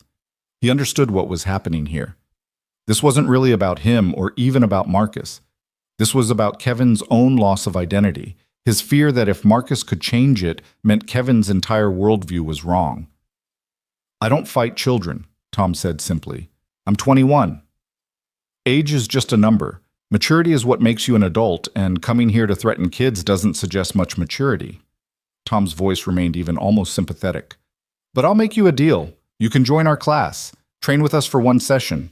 If at the end you still think what we're teaching is worthless, you can leave and we won't stop you. But if you see value in it, you never come here with threats again. Kevin's friends muttered among themselves, confused by this unexpected response. They'd come for a fight for validation through violence and instead were being offered inclusion. That's stupid, Kevin spat. I didn't come here to play patty cake with kids. Tyler Chen suddenly stepped forward, his thin frame dwarfed by everyone around him, but his voice clear and strong. You're afraid. Everyone turned to stare at the formerly timid boy who'd been too scared to even make eye contact weeks ago. What did you say? Kevin advanced on Tyler, but Marcus immediately moved to block his path. Tyler didn't back down. You're afraid that if you actually tried to learn what Mr. Harris teaches, you'd have to admit you've been wrong, that all your posturing and bullying has been covering up how scared you really are. I know, because I used to be afraid of you, of people like you, but now I see the truth. You're more frightened than I ever was. Kevin's face flushed red. You little... Enough! Tom's voice cut through the rising tension like a blade. Tyler's made his point. The question is whether you're brave enough to prove him wrong. One class, that's all. Show everyone here that what we teach has no value. Should be easy if you're right. Kevin stood trapped between his ego and his fear, his friends watching the entire gym holding its breath. Finally, his pride won out. Fine. One class. But when I prove this is all bull, you admit it to everyone. Tom nodded, and if you find value in it, you apologize to every student here for trying to intimidate them. Kevin hesitated, then agreed. His friends started to follow him onto the mat, but Tom stopped them. Just Kevin. The rest of you can watch. This isn't about ganging up on anyone. It's about individual growth. For the next hour, Tom led Kevin through the same basics he taught every new student. Stance work that seemed simple until you tried to hold it for more than 30 seconds. Breathing exercises that Kevin initially mocked until he realized how much they improved his focus. Basic combinations that required discipline and repetition rather than raw aggression. Kevin struggled. His street fighting style was all wild swings and brute force. Tom's methodology demanded control, precision thought behind every movement. But as the class progressed, Something shifted. When Kevin finally landed a clean combination on the heavy bag, when he felt the difference between chaotic violence and controlled power, his expression changed. Again, Tom instructed, but this time think about protecting someone you care about, not hurting someone you hate. See how that changes your energy. Kevin closed his eyes for a moment, then struck again. The difference was visible to everyone watching. The anger was replaced by purpose, the wildness by determination. I have a little sister, Kevin said quietly, still working the bag. She's 8. Looks up to me even though I'm nothing worth looking up to. You're her brother, Tom replied. That makes you worth everything to her. The question is whether you're going to be the brother she deserves. Kevin's next combination was the cleanest he'd thrown all day. When he stopped breathing hard, there were tears in his eyes that he quickly wiped away. Marcus approached slowly, cautiously. It changes you, doesn't it? When you realize strength can protect instead of destroy. Kevin looked at his former friend. Really looked at him for the first time since arriving. When did you figure it out? When Mr. Harris knocked me down but then helped me up. When Tyler forgave me even though I didn't deserve it. When I realized I'd been using my fists to run from my problems instead of facing them. The two young men stood face to face, years of friendship and recent enmity hanging between them. Then Kevin did something no one expected. He turned to the assembled students and spoke clearly. I was wrong. What you're learning here, it's real, it's important, and I'm sorry for trying to mess with it, for trying to scare you. He looked at Tyler specifically. Kid's right. I was afraid. Still am. Tom stepped forward. Fear's not the enemy, Kevin. It's what you do with that fear that matters. You can let it control you, make you lash out, make you small. Or you can acknowledge it, work through it, become bigger than it. Kevin's friends had been watching in stunned silence. One of them, the stocky kid with the neck tattoo, finally spoke. Kev, what are you doing, man? We came here to... I know what we came here for, Rico, but maybe we were wrong. Maybe... Kevin looked at Tom. Can they join too, the class? Tom studied the group. He saw what he always saw in young men like this. Pain disguised as anger, fear masquerading as toughness. Children who'd never been taught another way to be. Everyone's welcome here as long as they come to learn not to hurt. Over the next 2 hours, what had started as a confrontation transformed into something else entirely. 5 would-be troublemakers became students, awkward at first, resistant to the discipline but slowly engaging. Tom paired each of them with one of his regular students, Kevin with Marcus Rico, with Jerome. The others with kids who could show them that strength came in many forms. Emma, who'd been watching from her safe position with Mrs. Patterson, tugged on Tom's shirt. Daddy, are they good guys now? Tom knelt down to her level. They're guys who are trying to be better, Em. That's all any of us can do, try to be better today than we were yesterday. Like Marcus. Exactly like Marcus. As the impromptu extended class wound down, Tom noticed someone standing in the doorway. A woman in her 60s, well-dressed but with tired eyes. She was watching Kevin intently. Kevin noticed her too, and his face went pale. Grandma. The woman entered slowly, her dignity intact despite her obvious emotion. Jerome's mother called me. Said you were here causing trouble. I came to apologize for my grandson's behavior. Ma'am, there's no need, Tom began, but she held up her hand. There's every need. I raised this boy after his parents died, tried to teach him right from wrong, but the streets got to him and I... Her voice broke slightly. I gave up, stopped trying, let him go his own way because it was easier than fighting him every day. Kevin moved toward her, shame written across his face. Grandma, She slapped him, not hard, but sharp enough to shock everyone in the room. Then she pulled him into a fierce embrace. You come home, she said firmly. You come home and you come here and you learn what this man is teaching. You become the man your parents would have wanted you to be, the man I know you can be. Kevin broke down completely, sobbing into his grandmother's shoulder while she held him like the child he'd never stopped being to her. His friends stood awkwardly, unsure how to process this display of emotion from their leader. Tom gave them a moment, then addressed the room. This is what we're really teaching here, not just how to throw a punch or block one.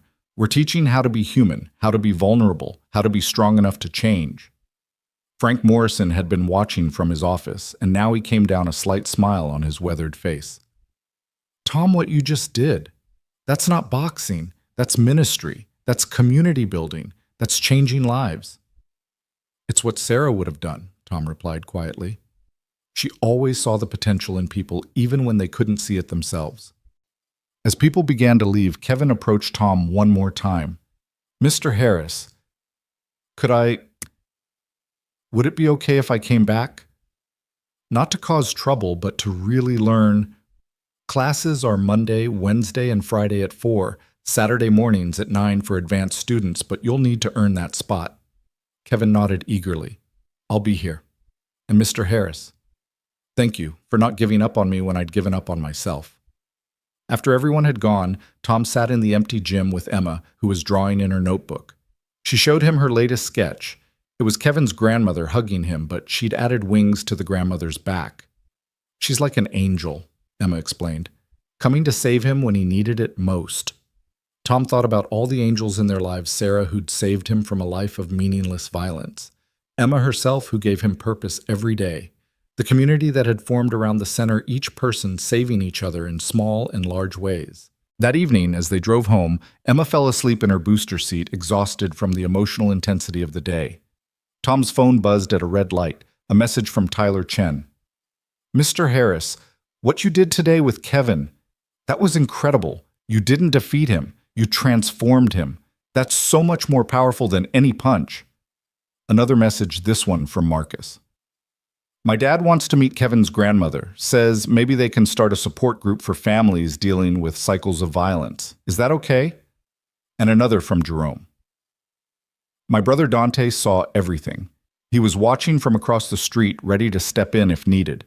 He said what you did was the bravest thing he's ever seen, facing violence with compassion. He wants to talk to you about maybe finding a different path for some of his guys. Tom smiled, thinking about ripples in a pond. One action spreading outward, touching lives in ways you could never predict. He'd stood up to a bully in a park to protect one scared kid, and now he was watching an entire community transform.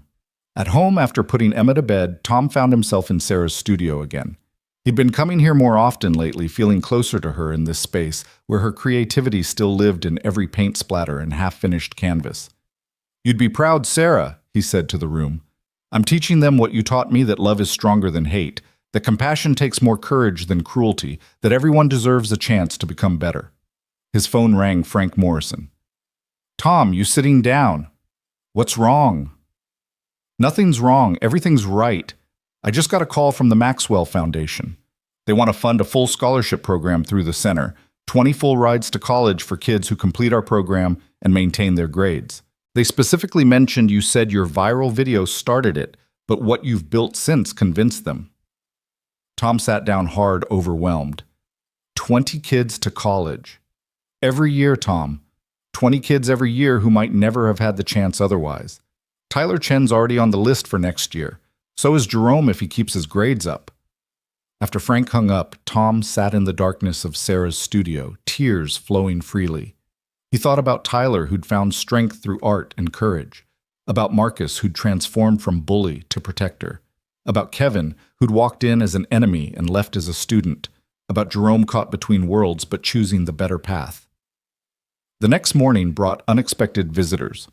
Tom was making breakfast when the doorbell rang. It was Ray Wheeler Marcus's father, accompanied by Kevin's grandmother, Mrs. Loretta Williams. Mr. Harris, Ray began formally, Mrs. Williams and I have been talking. We want to start something, a parent and grandparent support group. For families dealing with violence, with kids who've lost their way or are trying to find it back. Mrs. Williams nodded firmly. Too many of us are struggling alone, ashamed, not knowing how to help our children and grandchildren. But together maybe we can figure it out. We want to meet at the center, Ray continued. Frank's already approved it, but we want your blessing, your input. You've shown us that change is possible. We want to help other families believe that too. Tom invited them in for coffee, and they sat around his kitchen table planning what would become the Families Finding Strength program. Emma wandered in, still in her pajamas, and climbed onto Tom's lap. Are these the angels' parents? She asked innocently, referring to her earlier drawing. Mrs. Williams smiled. No, sweetheart, we're just regular people trying to do better. That's what angels are, Emma said with certainty. People who help when others need it. The weeks that followed saw explosive growth at the Morrison Youth Center. The parent support group drew 40 families to its first meeting. Kevin became one of Tom's most dedicated students, bringing his little sister to the children's classes. His transformation was so dramatic that 3 other members of his former crew joined the program. Jerome's brother Dante started attending Tom's advanced classes, learning to channel the strategic thinking that had made him a gang leader into legitimate business planning. He was working with Frank to develop a job training program for young men trying to leave gang life. Tyler's art had taken on new dimensions. He'd started a mural project at the center depicting the journey from violence to strength, from isolation to community. Marcus worked alongside him, the former bully, now protecting the artist's vision, making sure Tyler had everything he needed. One evening, as Tom was locking up the center, he found Marcus sitting alone in the gym, staring at his hands. "You okay?" Tom asked, sitting beside him on the bench. "My therapist asked me something today," Marcus said slowly. "She asked if I could go back and change that day at the park, would I?" "What did you tell her?" "That's just it. I don't know. If you hadn't knocked me down, I'd still be that person. Still be hurting others, hurting myself. Getting dropped was the best thing that ever happened to me, but it took public humiliation to wake me up." "What does that say about me?" Tom thought carefully before responding. "It says you're human. Sometimes we need to fall before we can learn to truly stand. The important thing isn't that you needed that wake-up call, it's that you answered it. But what if you hadn't been there? What if I'd just kept escalating until I really hurt someone, or someone really hurt me? But I was there, and you did change. We can't live in the what-ifs, Marcus. We can only work with what is." Marcus nodded slowly. "Tyler's mom invited me to dinner tomorrow, said she wants to thank me for protecting Tyler at school, for being his friend now. It feels weird, you know. His mom cooking me dinner when 6 months ago I was terrorizing her son." "It's called grace," Tom said. "The ability to see who someone is becoming rather than who they were. Tyler's family is giving you that gift. Make sure you're worthy of it." "I'm trying. Every day I'm trying." They sat in comfortable silence until Marcus spoke again. "Mr. Harris, do you think people can really change, like fundamentally?" Tom thought about his own journey from angry young fighter to husband to widower to single father to community teacher. "I think people can choose to grow, to evolve, to become more than their worst moments or their past patterns. It's not easy, and it's never complete. We're all works in progress until the day we die. But yes, I believe in change. I've seen it. I've lived it." "I want to be a counselor," Marcus said suddenly, "like professionally. Help kids who are like, I was angry and lost and taking it out on everyone around them. Is that crazy?" "That's not crazy. That's purpose. That's taking your pain and transforming it into something that can heal others. There's nothing more valuable than that." The next day brought a surprise that would change everything. Tom was teaching his afternoon class when a man in an expensive suit entered the gym. He looked familiar, but Tom couldn't quite place him until the man spoke. "Hello, Tom. It's been a long time." Tom's blood went cold. Standing before him was Danny Morrison, no relation to Frank, his last opponent in the ring before he'd retired. The fight that had gone wrong, where Danny had taken a bad fall and suffered a career-ending concussion. Tom had always carried guilt about that night, even though it had been a clean fight, a freak accident. "Danny," Tom managed. What are you doing here?" The student sensed the tension, the class grinding to a halt. Emma looked between the two men with concern. Danny stepped forward, and Tom instinctively moved to protect his students, but Danny held up his hands peacefully. "I'm not here for trouble, Tom. The opposite, actually. I've been following what you've been doing here. The viral video, the community building, the transformation of violent kids into protectors. And I realized I needed to come see you to tell you something I should have said 20 years ago." Tom waited, his heart racing. "That night, our fight, it wasn't your fault. I'd been having headaches for weeks, probably from accumulated damage. My trainer wanted me to pull out, but I needed the purse money. When I went down, it wasn't from your punch alone. It was everything catching up to me. But I let you carry that guilt because I was angry, bitter about my career ending." Tom felt something loosen in his chest, a weight he'd carried for 2 decades beginning to lift. Danny continued, I spent years being angry, drinking too much, pushing away everyone who cared about me. But then I saw that video of you protecting that kid, and more importantly, I saw what happened after. How you turned one moment of necessary violence into a movement of nonviolence. And I realized you took our fight that moment that ended my career and has haunted you, and you transformed it into this. He gestured around the gym at the kids watching with rapt attention. You became what boxing should be, about discipline, protection, community. Not hurting for sport, but strength for purpose. Danny reached into his suit jacket and pulled out a check. I'm a financial advisor now. Done pretty well for myself. This is a donation to the center specifically for your program. It's not charity, it's an investment in what you're building here. Tom looked at the check and nearly staggered. It was for $100,000. Danny, I can't. You can and you will.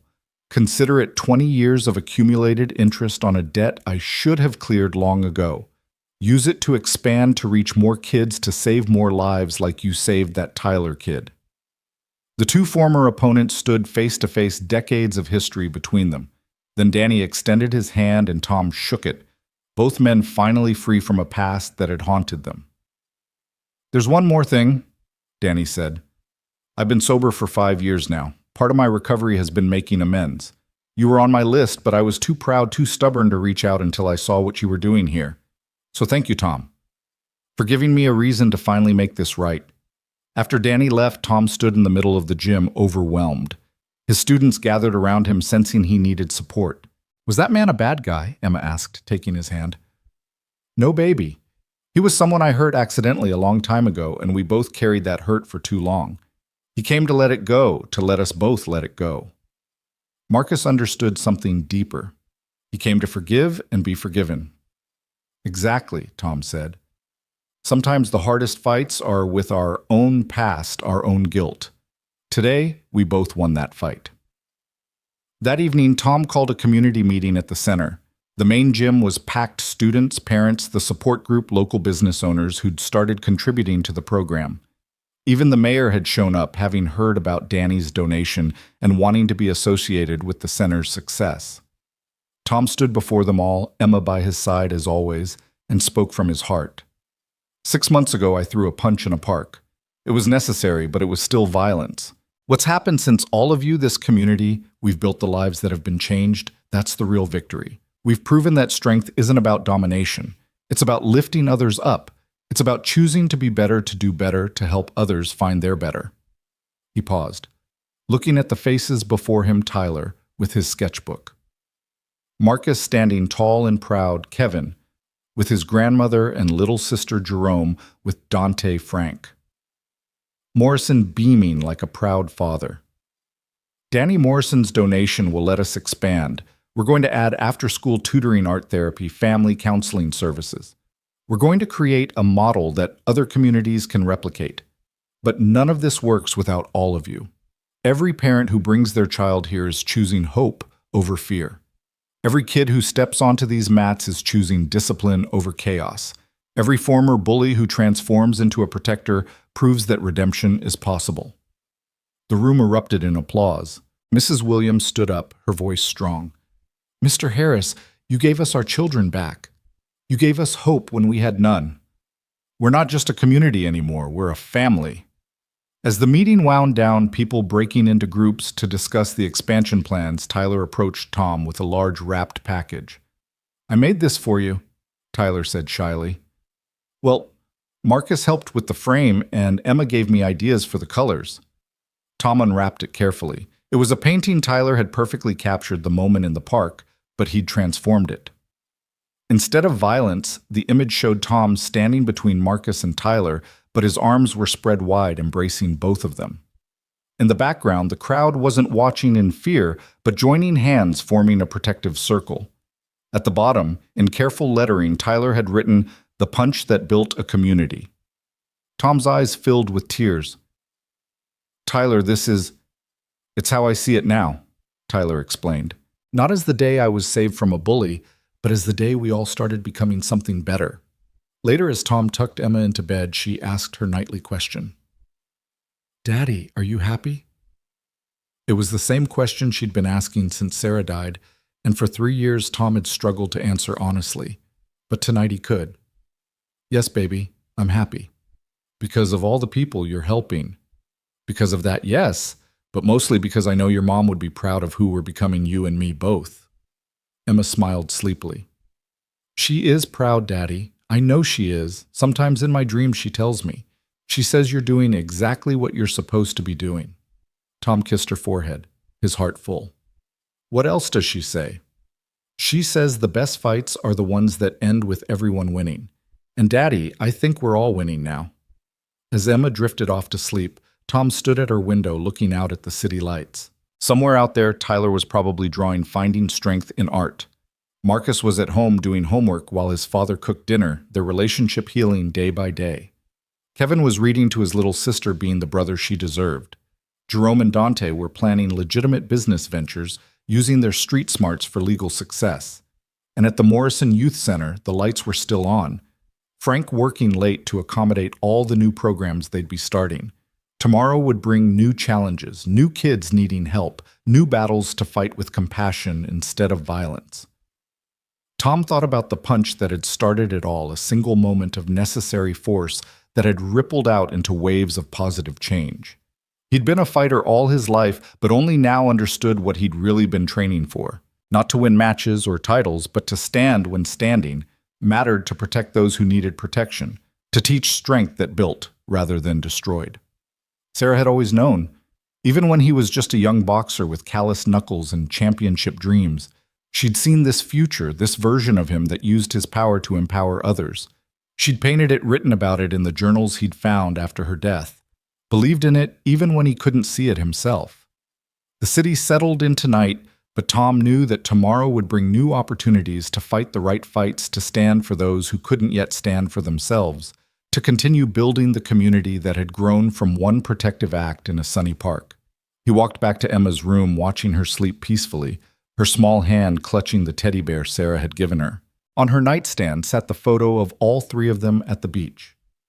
Sarah radiant despite her illness, Tom holding them both, Emma laughing at something off camera. "We're doing it, Sarah," he whispered. "We're fighting the good fight, and we're winning." The morning after this community meeting brought an unexpected challenge that would test everything they'd built. Tom woke to his phone buzzing urgently at 5 a.m. It was Frank Morrison, his voice tense.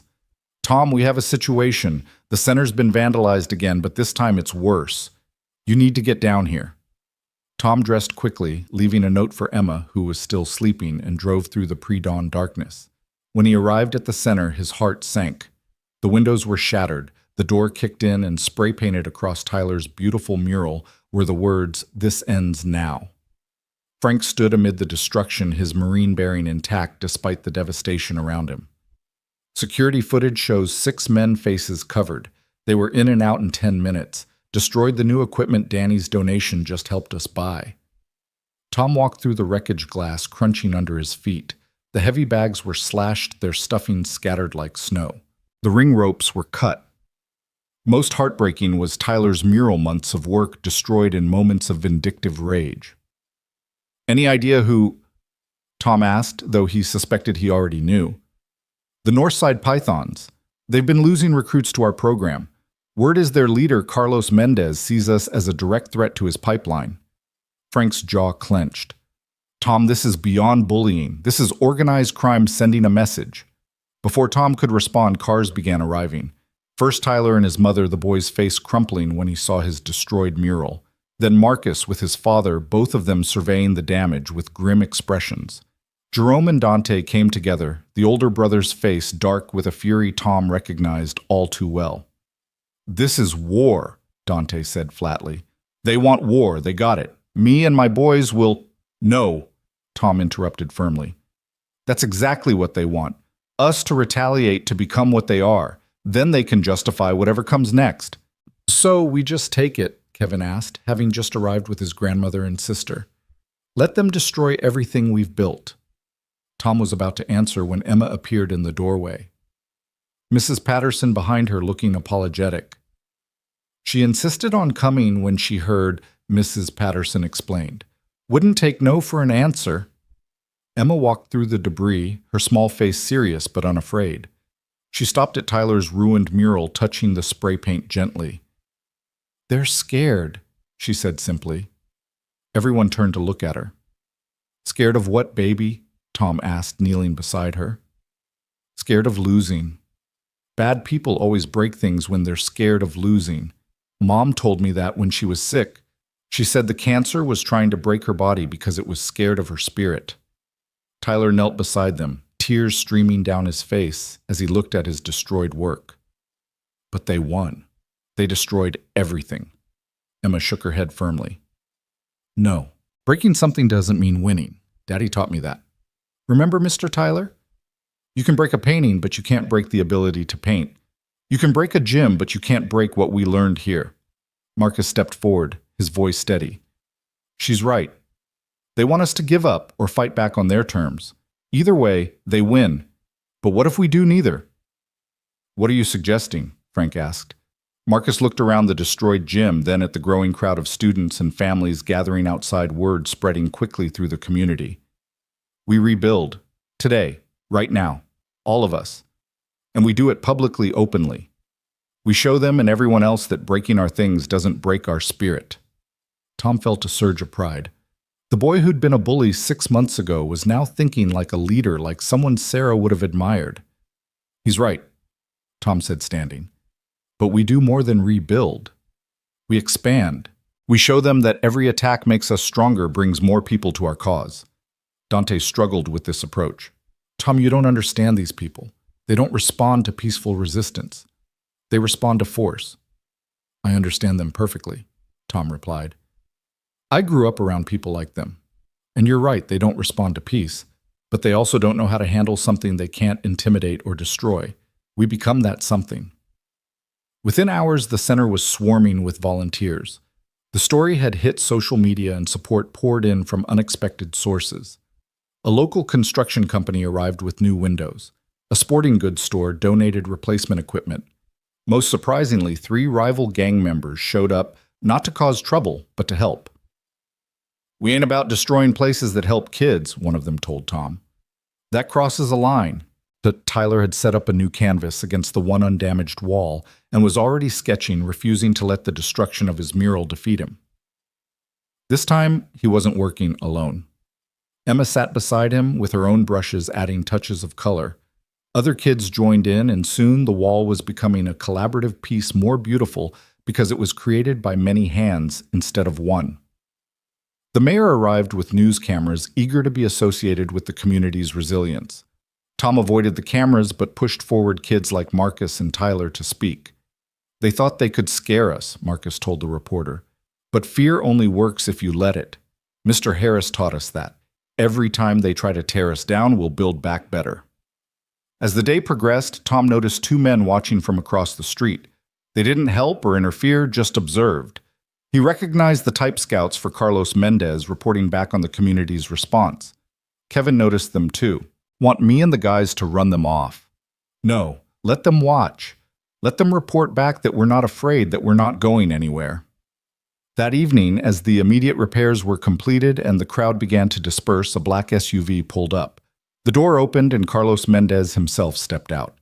Tom had seen his picture in police files. Frank had shared 35 intelligent eyes, expensive clothes that couldn't quite hide the prison tattoos on his neck. Everyone tensed. Dante moved protectively closer to Jerome. Marcus stepped up beside Tom. Even little Emma grabbed her father's hand tighter. Carlos walked forward alone, his own men staying by the vehicle. He surveyed the repairs, the new mural in progress, the community standing together. "You're Tom Harris," he said. It wasn't a question. "I am." "You're causing me problems." "You're causing yourself problems," Tom replied calmly. "I'm just teaching kids to box." Carlos laughed, but there was no humor in it. "Boxing? Right. You're teaching them to stand up, to resist, to choose different paths. That's bad for my business." "Then maybe you're in the wrong business." The 2 men stood face to face, the tension thick enough to cut. Carlos was younger, stronger armed. Tom could see the gun under his jacket. But Tom didn't back down, didn't flinch. You know what happened to the last person who interfered with my operations? Carlos asked quietly. I know what happened to the last person who tried to intimidate me, Tom replied just as quietly. He's now one of my best students and a changed man. Would you like to meet him? Tom gestured to Marcus, who stepped forward despite his obvious fear. Carlos studied him, recognizing something. You're Ray Wheeler's kid, the one from the viral video. I was, Marcus said, his voice steady despite his trembling hands. Now I'm someone different, someone better, because Mr. Harris gave me that chance. Carlos turned his attention back to Tom. You think you're untouchable because you've got the community and the media behind you, but cameras go away, communities get scared, and then it's just you. It's never just me, Tom said, gesturing to the crowd that had reformed, standing witness to this confrontation. That's what you don't understand. Every kid you recruit, every family you destroy, every life you claim, they all have people who love them, who mourn them, who want something better. I'm just giving them a place to find it.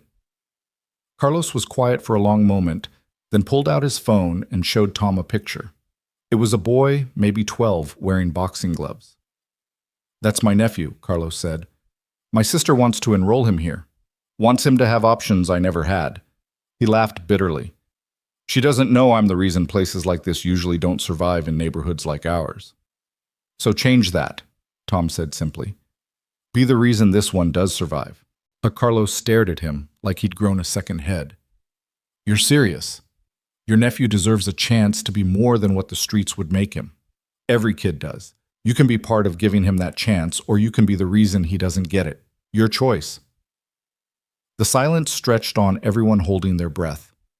Finally, Carlos pocketed his phone. My nephew's name is Miguel. He'll be here Monday. He turned to leave, then looked back. This doesn't make us friends, Harris, but maybe it makes us not enemies. After Carlos left, the gathered crowd erupted in nervous chatter. Frank pulled Tom aside. You realize what just happened.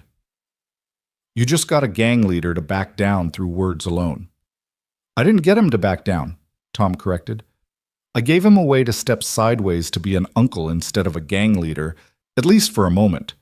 Sarah always said everyone has multiple identities fighting inside them.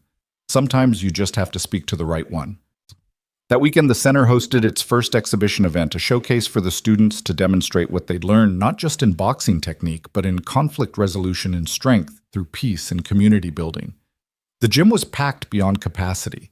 Local media was there, but more importantly, families filled every available space.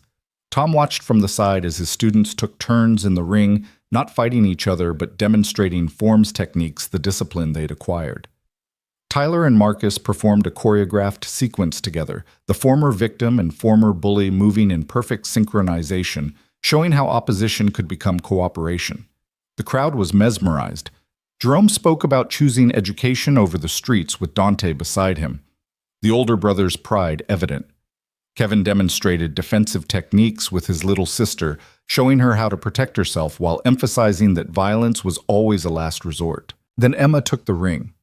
At 7 years old, she was the youngest student, but she moved with confidence beyond her years. She didn't demonstrate punches or blocks. Instead, she showed the breathing exercises Tom taught, the meditation techniques, the way to find calm in chaos. My mommy went to heaven 3 years ago, Emma said, her clear voice reaching every corner of the packed gym. She was sick, but she fought every day, not with her fists, but with her heart. Daddy teaches us to fight the same way. To be strong enough to be gentle, to be tough enough to be kind. That's what real champions do. There wasn't a dry eye in the house. The climax of the event was unexpected. Miguel Mendez, Carlos's nephew, was in attendance with his mother. During the open floor segment, where audience members could ask questions or try basic techniques, Miguel raised his hand. Can I try? He asked shyly. Tom helped him into the ring, showing him basic stance and movement. The boy was naturally athletic, picking up the fundamentals quickly. As Tom worked with him, he noticed Carlos standing in the back corner, having slipped in unnoticed. Their eyes met across the crowded room. Carlos nodded once. Not surrender, not friendship, but acknowledgement. Respect, maybe. Or at least the beginning of it. As the event wound down, Dr. Patricia Reeves from Jefferson Middle School took the microphone. 6 months ago, our school was facing an epidemic of bullying. Students were afraid, parents were frustrated, and we educators felt helpless. Then Tom Harris stood up in a park, and everything changed, not because of violence, but because of what came after. The Morrison Youth Center has become more than a gym. It's become a transformation center, a place where bullies become protectors, where victims become victors, where communities become families. She paused, looking directly at Tom. Which is why Jefferson Middle School is officially partnering with the center to make Mr. Harris's program part of our physical education curriculum. Every student will have the opportunity to learn not just self-defense, but self-respect, not just how to fight, but when not to. The announcement was met with thunderous applause. Tom felt overwhelmed thinking about how a single moment of intervention had spiraled into this, a movement that was reshaping their entire community. After most people had left, Tom found himself sitting in the ring with Emma, Marcus, Tyler, and Kevin. They watched Frank and other volunteers cleaning up, parents chatting in small groups, kids running around playing. "Did you imagine this?" Tyler asked Tom. "When you stepped in that day, did you imagine all this would happen?" "No," Tom admitted. "I just knew I couldn't walk away from someone who needed help." "But you changed everything," Kevin said. "My whole life trajectory changed because you gave me a chance to be better." "You changed yourselves," Tom corrected. "I just refused to let you stay stuck in who you were." Marcus was quiet, then spoke softly. "My therapist says I might always struggle with anger, with the impulse to solve problems through force. It's not something that just goes away." "She's right," Tom said. "I still struggle with it too. The difference is, now you know you have a choice. You can feel the anger without becoming it. You can acknowledge the impulse without acting on it." "Is that what you did with Carlos today?" Tyler asked. "When he was threatening you?" "Every instinct I had said to prepare for violence," Tom admitted. "My body was ready to fight, but I chose to listen to a different voice. Sarah's voice telling me that everyone deserves a chance to choose better, even someone like Carlos." Emma leaned against her father. "Mommy would be happy about today." Why is that baby so... "Because her paintings are coming true. Remember the one in her studio, the one with you surrounded by kids in a ring that happened today?" Tom's throat tightened. He'd forgotten about that particular painting, had been too overwhelmed by grief to really look at Sarah's work after she died. But Emma was right. Sarah had painted, this future had seen it somehow. The next few weeks brought rapid change. The partnership with Jefferson Middle School meant training hundreds of kids instead of dozens. Tom had to bring in more instructors, each carefully vetted to ensure they understood the philosophy, strength through peace power through protection. Danny Morrison became a regular visitor, using his financial expertise to help set up a foundation that would ensure the center's long-term survival. He and Tom had developed an unexpected friendship, bonded by their shared history and mutual respect. "You know what's ironic?" Danny said one afternoon as they watched a class in progress. "That fight 20 years ago, the one that ended my career and haunted you, it led to this. All these kids being saved because we stepped into a ring 2 decades ago." "Sarah would call that providence," Tom replied. "Everything happening for a reason, even the painful things. Smart woman. The smartest." The real test came on a Thursday afternoon. Tom was teaching a class when Dante burst in, his face pale with panic. "Jerome's been taken," he said breathlessly. "The Northside Pythons grabbed him from school. They want me to come alone or they'll hurt him." The gym went silent. Everyone understood what this meant. The fragile peace was breaking. This was a direct challenge, using an innocent kid as leverage. Tom's mind raced. "Where? The old warehouse on Riverside. The one where I found Marcus. I know it." Tom turned to Frank. "Call the police, but tell them to stay back. If they see cops, they might panic and hurt Jerome." "You're not going alone," Marcus said immediately. "Neither are you," Tom replied firmly. "Then what's the plan?" Dante demanded. "I can't lose my brother. He's all I got." Tom thought about Sarah, what she would do. She'd always said that darkness couldn't drive out darkness, only light could do that. But sometimes light had to be strong enough to pierce through the shadows. "We go together," Tom said finally. "All of us. Not to fight, but to show them they're outnumbered by something they don't understand, a community that won't be divided by fear. Within 20 minutes, over 100 people had gathered. Parents, students, community members, even some former gang members who'd been touched by the center's work. They walked together through the streets, a silent procession that drew attention and followers. At the warehouse, they found what Tom expected. 15 Northside pythons, Jerome tied to a chair in the middle, scared but unharmed. What the gang hadn't expected was the army of civilians that surrounded the building, blocking every exit, not with weapons, but with presence. The gang's second in command, a young man named Rico, looked genuinely confused. "This ain't how it works. Where's Dante?" "This was between us and him." "No," Tom said, stepping forward. "When you took Jerome, you made it about all of us. He's not just Dante's brother. He's our student, our family, our future. You want to hurt him, you'll have to go through every one of us." "We've got guns," Rico shouted through his voice cracked with uncertainty. "And we've got something stronger," Tom replied. "We've got purpose. We've got community. We've got the knowledge that we're on the right side of this. You pull those guns, and maybe some of us get hurt. But you'll never escape what comes next, not from the police, not from the media, not from your own consciences." Emma, who Tom had tried to keep away but who had insisted on coming, stepped out from behind him. The 7-year-old girl walked straight toward Jerome, past gang members who stood frozen in shock. "It's okay, Jerome," she said clearly. "We're here to take you home." The sight of this small child, unafraid, walking through their intimidation like it was nothing, broke something in the gang members. Their posture changed, weapons lowering the situation, deflating like a punctured balloon. Rico looked around at the faces surrounding them. Mothers, fathers, children, elderly people, all standing together, all unafraid. He saw Miguel Mendez there with his mother Carlos's nephew, standing with the community against the gang. "This is messed up," Rico muttered. He cut Jerome's bonds himself. "Take him. This ain't worth it." As Jerome ran to his brother embracing Dante, with tears streaming down both their faces, Tom approached Rico. "It doesn't have to be like this," he said quietly. "You could be standing with us instead of against us." Rico laughed bitterly. "Yeah, and what would that get me? A minimum wage job and a pat on the back. It would get you a chance to be more than this, to be someone your mother could be proud of, someone you could be proud of. The door's open at the center, always."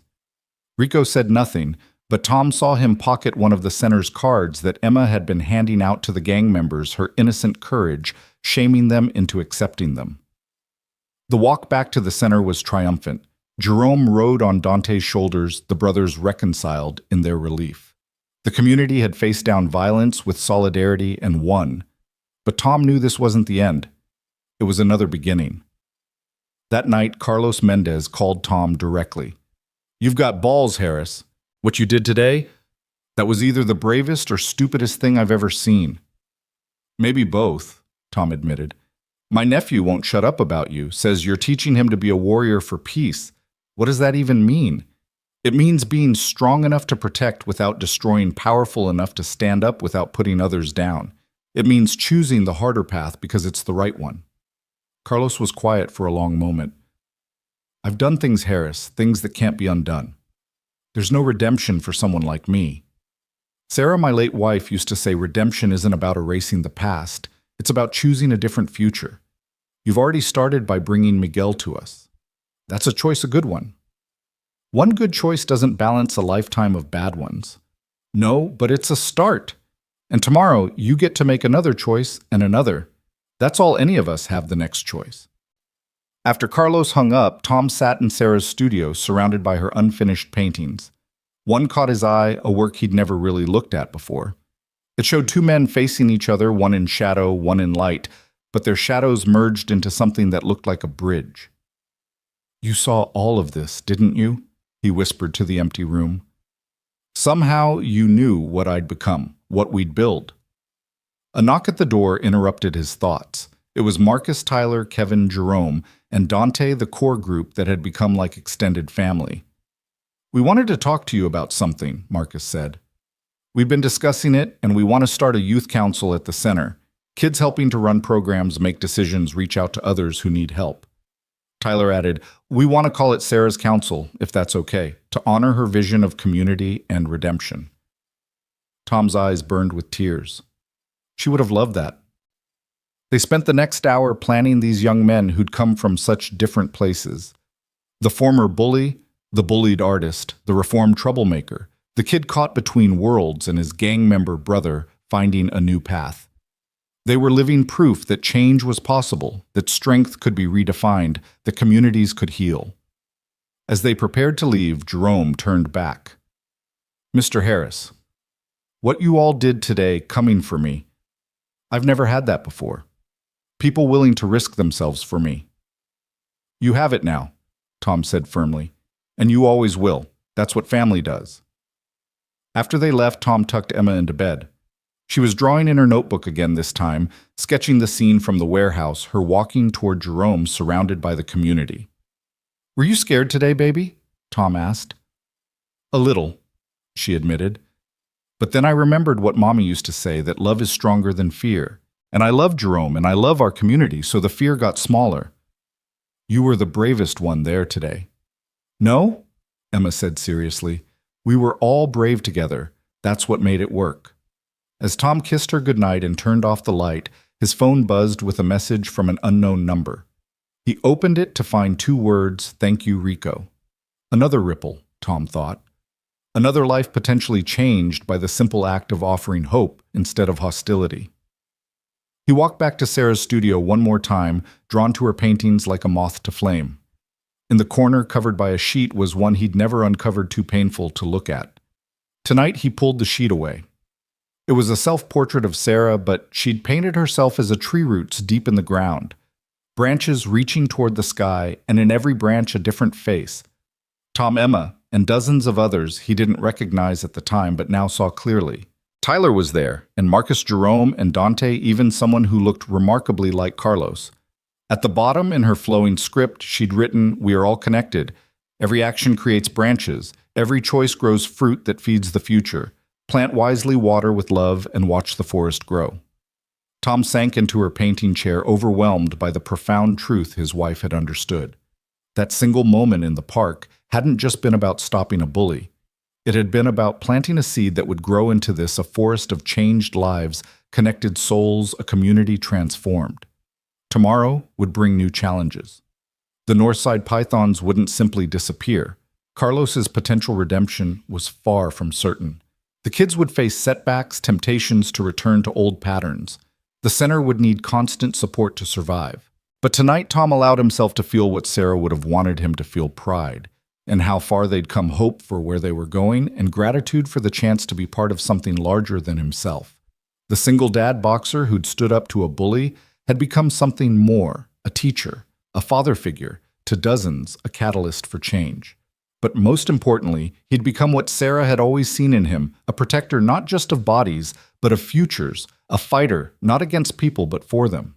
The morning Tom discovered the envelope slipped under the center's door, he knew everything was about to change again.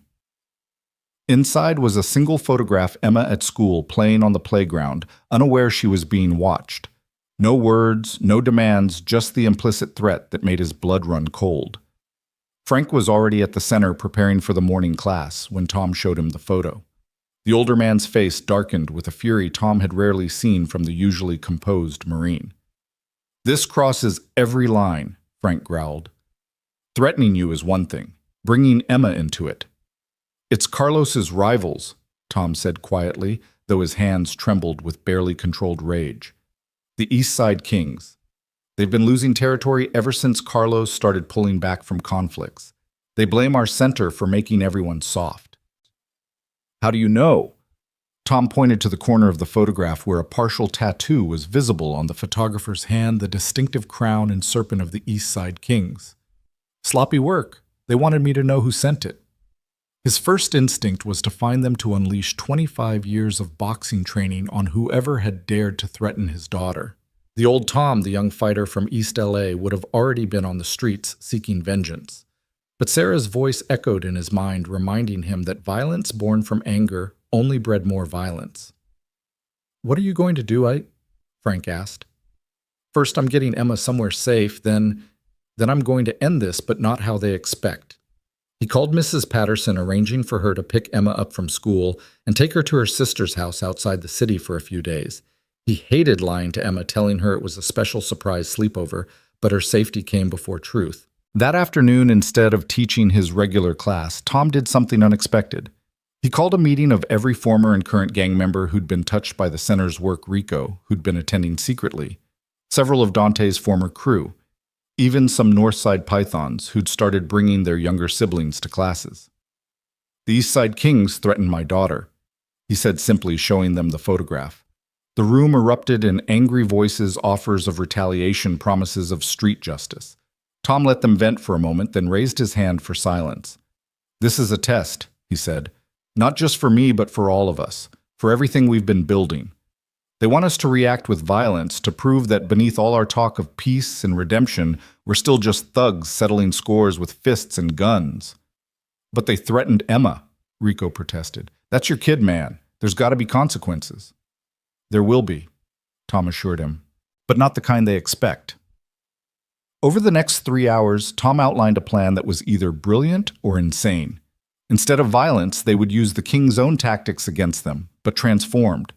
Where gangs used intimidation, they would use exposure. Where gangs used fear, they would use truth.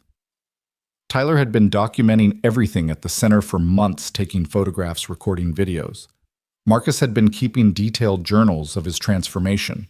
Jerome had statistics on how many kids had chosen education over the streets because of their programs.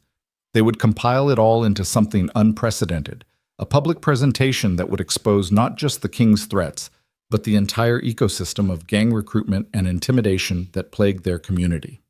We're going to invite everyone, Tom explained. Media, police, politicians, community leaders, families.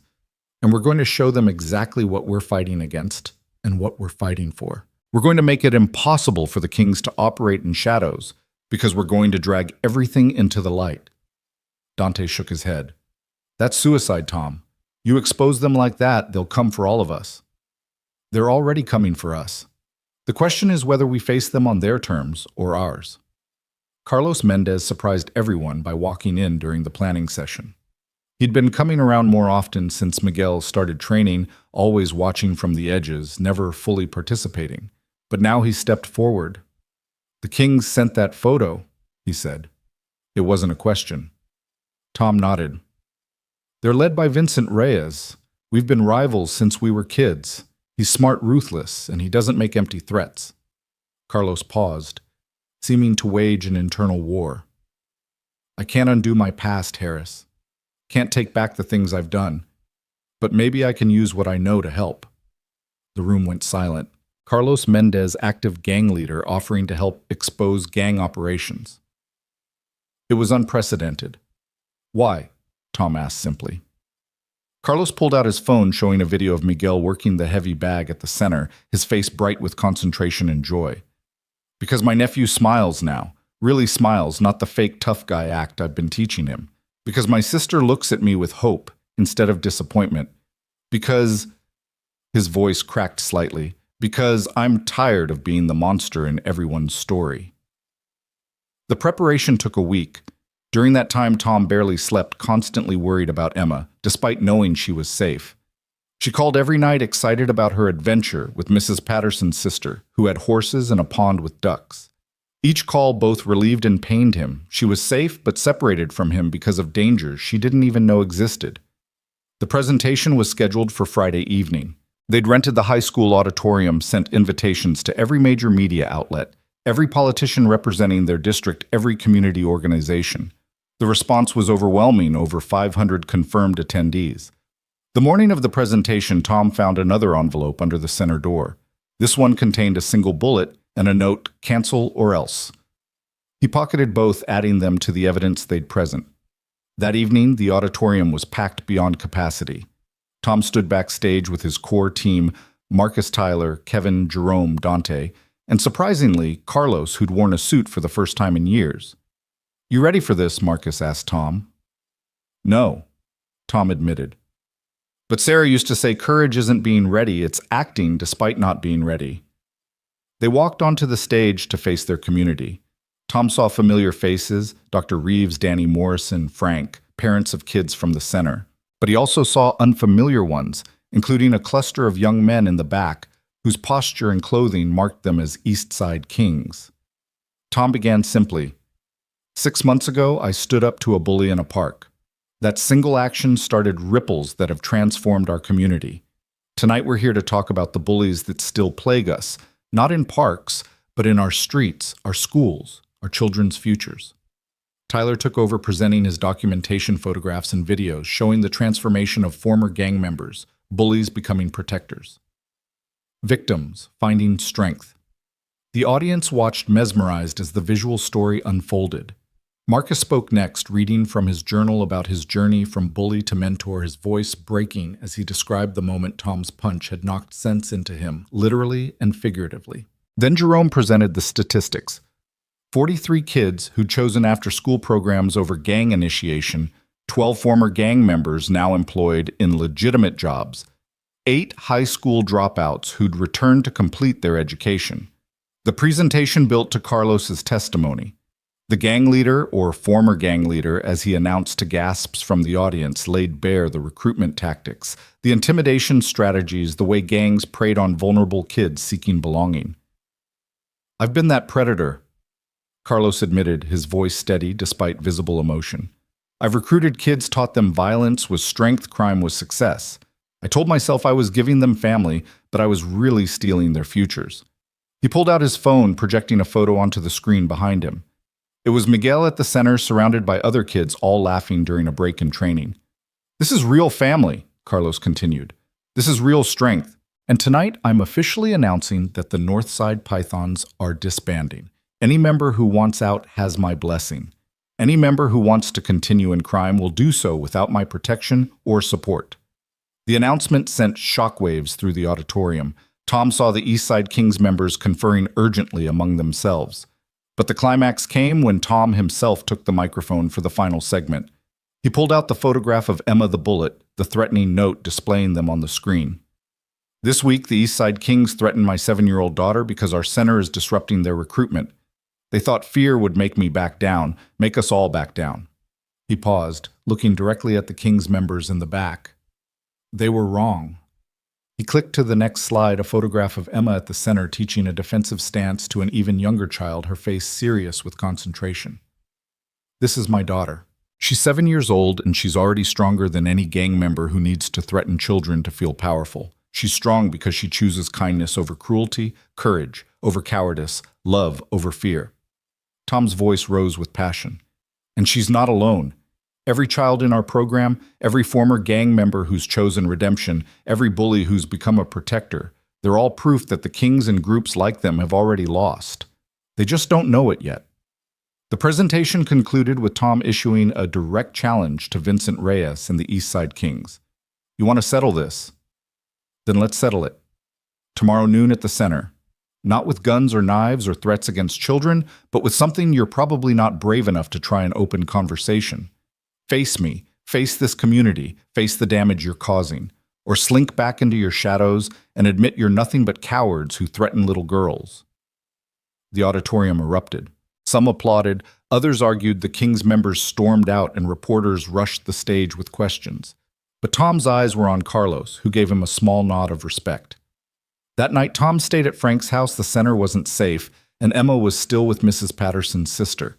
He couldn't sleep, wondering if he'd just signed his own death warrant or finally found a way to break the cycle of violence. The next morning, he arrived at the center early to find it surrounded, not by gang members, but by community members, hundreds of them forming a human shield around the building. Parents, students, former gang members, business owners, even some off-duty cops who'd been touched by the center's work. You didn't think we'd let you face this alone, did you? Dr. Reeves asked, standing near the entrance with several teachers from Jefferson Middle School. By noon, the crowd had grown to over 1,000 people. Media trucks lined the streets, helicopters circled overhead, and the entire city seemed to be watching. At exactly 12 o'clock, Vincent Reyes arrived. He was younger than Tom expected, maybe 28, with intelligent eyes that assessed the situation quickly. He came with 5 of his lieutenants, but faced with the massive crowd, they looked small, overwhelmed. You wanted to talk Harris, Vincent called out, his voice carrying despite the crowd's murmur. So, talk. Tom stepped forward, the crowd parting to let him through. I wanted you to see something, Vincent. All these people, they're here because they're tired of being afraid. Tired of you and groups like yours stealing their children, destroying their communities, perpetuating cycles of violence that benefit no one. Spare me the sermon, Vincent snapped. You think your little boxing gym changes anything? You think teaching kids to throw punches with proper form makes them immune to the streets? No, Tom admitted. But teaching them they have choices does. Teaching them they're worth more than what you offer does. Marcus stepped forward, standing beside Tom. I was like you once, Vincent. Angry, violent thinking fear was respect. Mr. Harris showed me different. So did Tyler, who forgave me when I didn't deserve it. So did this entire community that gave me a second chance. Tyler joined them, then Jerome, then Kevin, then dozens of others, all standing with Tom facing down the Kings. Vincent looked at Carlos, who'd also stepped forward. You too, Carlos. You're part of this circus. I'm part of something better than what we were, Carlos replied. And you could be too, Vincent. It's not too late. Vincent laughed bitterly. You think it's that easy? Just decide to be good and everything's forgiven? I've got blood on my hands, Carlos. We both do. Yes, Carlos agreed, and we'll carry that forever. But we can choose not to add more blood. We can choose to be different, starting right now. Tom pulled out his phone, showing Vincent a video Emma had recorded before he'd sent her away for safety. Her face filled the screen, earnest and unafraid. Mr. Vincent, her small voice said from the recording, my daddy says you're scared and that's why you wanted to hurt me. But I'm not scared of you. I feel sorry for you because being mean must make you very sad inside. If you came to our center, we could teach you how to be strong without being mean. I could teach you the breathing exercises that help when you're angry. Please don't be bad anymore. It's harder to be good, but it feels better. Love, Emma. The crowd had gone completely silent. Vincent stared at the screen, something breaking in his expression. This wasn't what he'd expected. Not violence, not police, but a 7-year-old girl offering him compassion. She really said that after I threatened her. Tom nodded. She did. Last night when I told her why she couldn't come home yet. She wasn't angry or scared. She was worried about you, about why someone would need to threaten children to feel powerful. Vincent's lieutenants shifted uncomfortably, seeing their leader affected by a child's message. One of them, barely 18, suddenly spoke up. Maybe we should listen, V. This ain't worth it anymore. Vincent turned on him sharply, but saw similar expressions on his other lieutenants' faces. They were tired. Too tired of the violence, the constant fear, the empty promise of street glory that only led to prison or death. You know what the real tragedy is, Tom said, his voice carrying to the entire crowd. You're all so young. Vincent, you're what, 28, your whole life ahead of you. These kids following you, they're teenagers. You're all young enough to completely change direction to become something extraordinary. But every day you wait, that window gets smaller. He gestured to the center behind him. This door is open to all of you, not just to train, but to transform. We have job training programs, educational support, counseling services. Carlos can tell you redemption isn't easy, but it's possible. Vincent stood frozen, the weight of 1,000 eyes on him. The echo of Emma's innocent words in his ears, the sight of his former rival Carlos standing with the community instead of against it. Finally, he spoke, his voice barely audible. If I walk through that door, my own gang might kill me.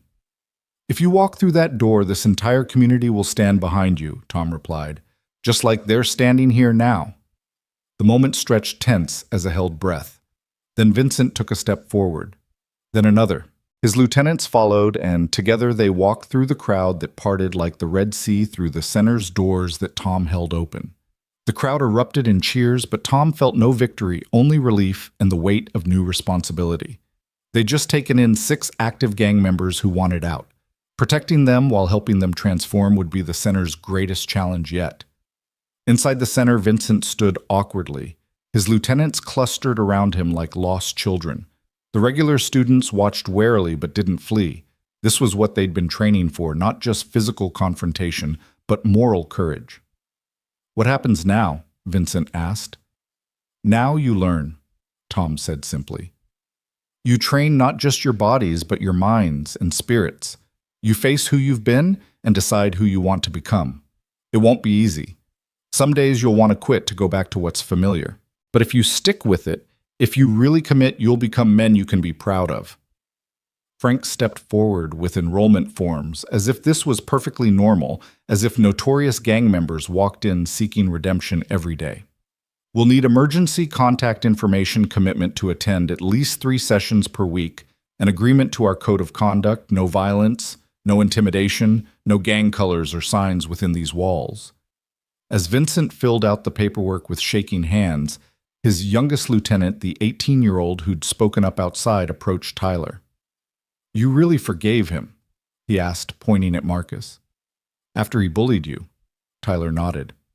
Forgiveness freed me more than it freed him. Holding on to anger would have made me become like him, the old him. Letting it go let me become myself. The kid looked at Tyler's sketchbook. You draw every day. It's another way of fighting to create beauty in an ugly world. Could you teach me? And just like that, another connection formed, another bridge built between worlds that had seemed impossibly separate. The rest of the day was surreal. Media coverage was nonstop, the story of the gang that walked away from violence to seek redemption going national within hours. Tom did his best to shield Vincent and his group from the cameras, knowing they needed space to process this massive life change. That evening, Tom finally felt safe enough to bring Emma home. She ran through the door and straight into his arms, holding him tight. I saw everything on TV, she said excitedly.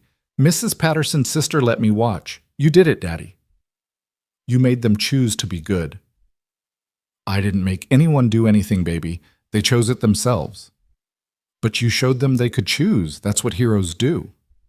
As Tom tucked her into bed that night, Emma asked her usual profound question. Daddy, do you think Mommy knew this would happen? All of it.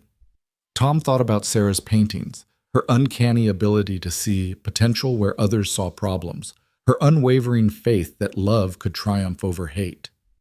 I think she believed it could happen, and her belief helped make it possible.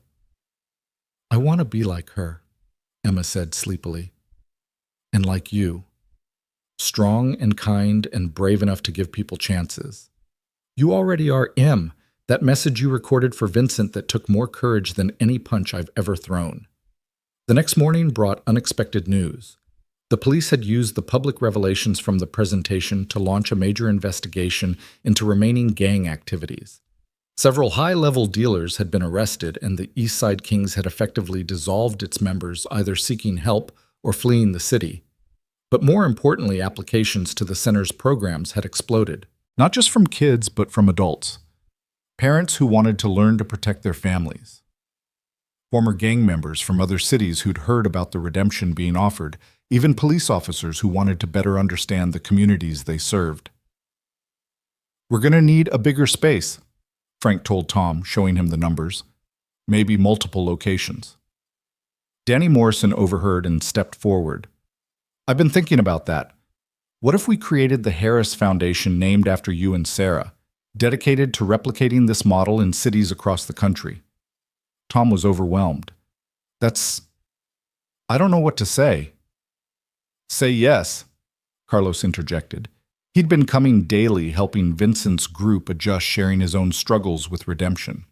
What you've built here, it's bigger than one community. Every city has kids like Tyler being bullied, kids like Marcus looking for purpose, kids like Jerome caught between worlds. They all deserve what you're offering. Over the following weeks, Vincent's transformation became the center's most powerful testament. The former gang leader threw himself into training with an intensity that surprised everyone. But it wasn't just physical training. He attended every counseling session, every conflict resolution workshop, every community service project. One afternoon, Tom found him teaching defensive techniques to a group of younger kids, his patience remarkable for someone who'd ruled through fear just weeks before. You're a natural teacher, Tom observed. Vincent smiled ruefully. I've always been a leader. I just led in the wrong direction. This feels like what I was supposed to be doing all along. Sarah used to say that our greatest strengths become our greatest weaknesses when pointed in the wrong direction. but they can be redirected. Your wife sounds like she was something special. She was. She saw the best in everyone, even when they couldn't see it themselves. Vincent was quiet for a moment. I owe your daughter an apology, a real one face to face. She'd like that. The apology happened that evening. Vincent knelt down to Emma's level, his tough exterior cracking as he spoke. I'm sorry I tried to scare you, Emma. It was wrong and weak, and everything a real man shouldn't do. You were right in your message. Being mean did make me sad inside. Thank you for seeing that, for caring enough to want me to be better. Emma studied him seriously, then stepped forward and hugged him. Vincent broke down, completely sobbing into the shoulder of the 7-year-old girl he'd threatened, who now offered him unconditional forgiveness. It's okay, Emma said, patting his back. Everyone makes mistakes. The important thing is you're sorry and you're changing. That's what Daddy says makes someone a good person, not never falling down, but always getting back up and trying to be better. As Tom watched the scene, he thought about cycles. Cycles of violence, broken. Cycles of forgiveness. Begun cycles of transformation, spreading outward like ripples from a stone thrown into still water. Marcus had started mentoring Vincent's youngest lieutenant, teaching him not just boxing techniques, but study habits for the GED classes he'd enrolled in. Tyler was working with several former gang members on a massive mural depicting the community's transformation. Jerome and Dante had started a legitimate business together, employing former gang members in construction and renovation work. The center had become more than Tom ever imagined, not just a place to learn boxing, but a transformation hub where broken people came to be rebuilt, where communities came to heal, where the impossible became possible through the simple act of believing people could change. 3 months after Vincent's public redemption, the governor visited the center. She stood where Tom had taught his first class and announced a statewide initiative based on their model with funding for 20 centers across California. What Tom Harris and this community have proven, she said to the assembled crowd and media, is that violence isn't solved with more violence, but with opportunity, compassion, and the courage to offer second chances. This center has become a beacon of hope, showing that even the most troubled youth can become productive, valuable members of society when given the right support and guidance. Tom stood in the back, uncomfortable with the attention, holding Emma's hand. She looked up at him with those wise hazel eyes. Are you happy, Daddy? It was the same question she'd been asking since Sarah died, but now Tom could answer without hesitation. Yes, baby, I'm happy. Because we're helping people. Because we're doing what Mom would have done, seeing the light in people's darkness and helping them find it too. That night, after all the cameras had left and the center was quiet, Tom stood in the ring where it all began, where he taught that first class after the park incident. The space was filled with ghosts of transformation. Marcus learning control. Tyler finding courage. Kevin discovering purpose. Jerome choosing education. Vincent seeking redemption. Frank joined him carrying 2 cups of coffee. Hell of a journey from that day in the park.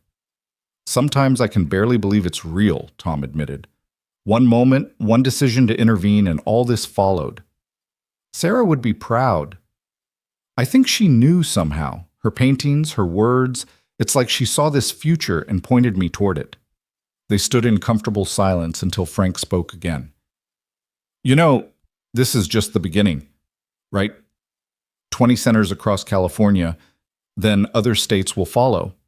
You've started something that could change how this entire country deals with youth violence. Tom thought about the responsibility of that, the weight of being the catalyst for such massive change.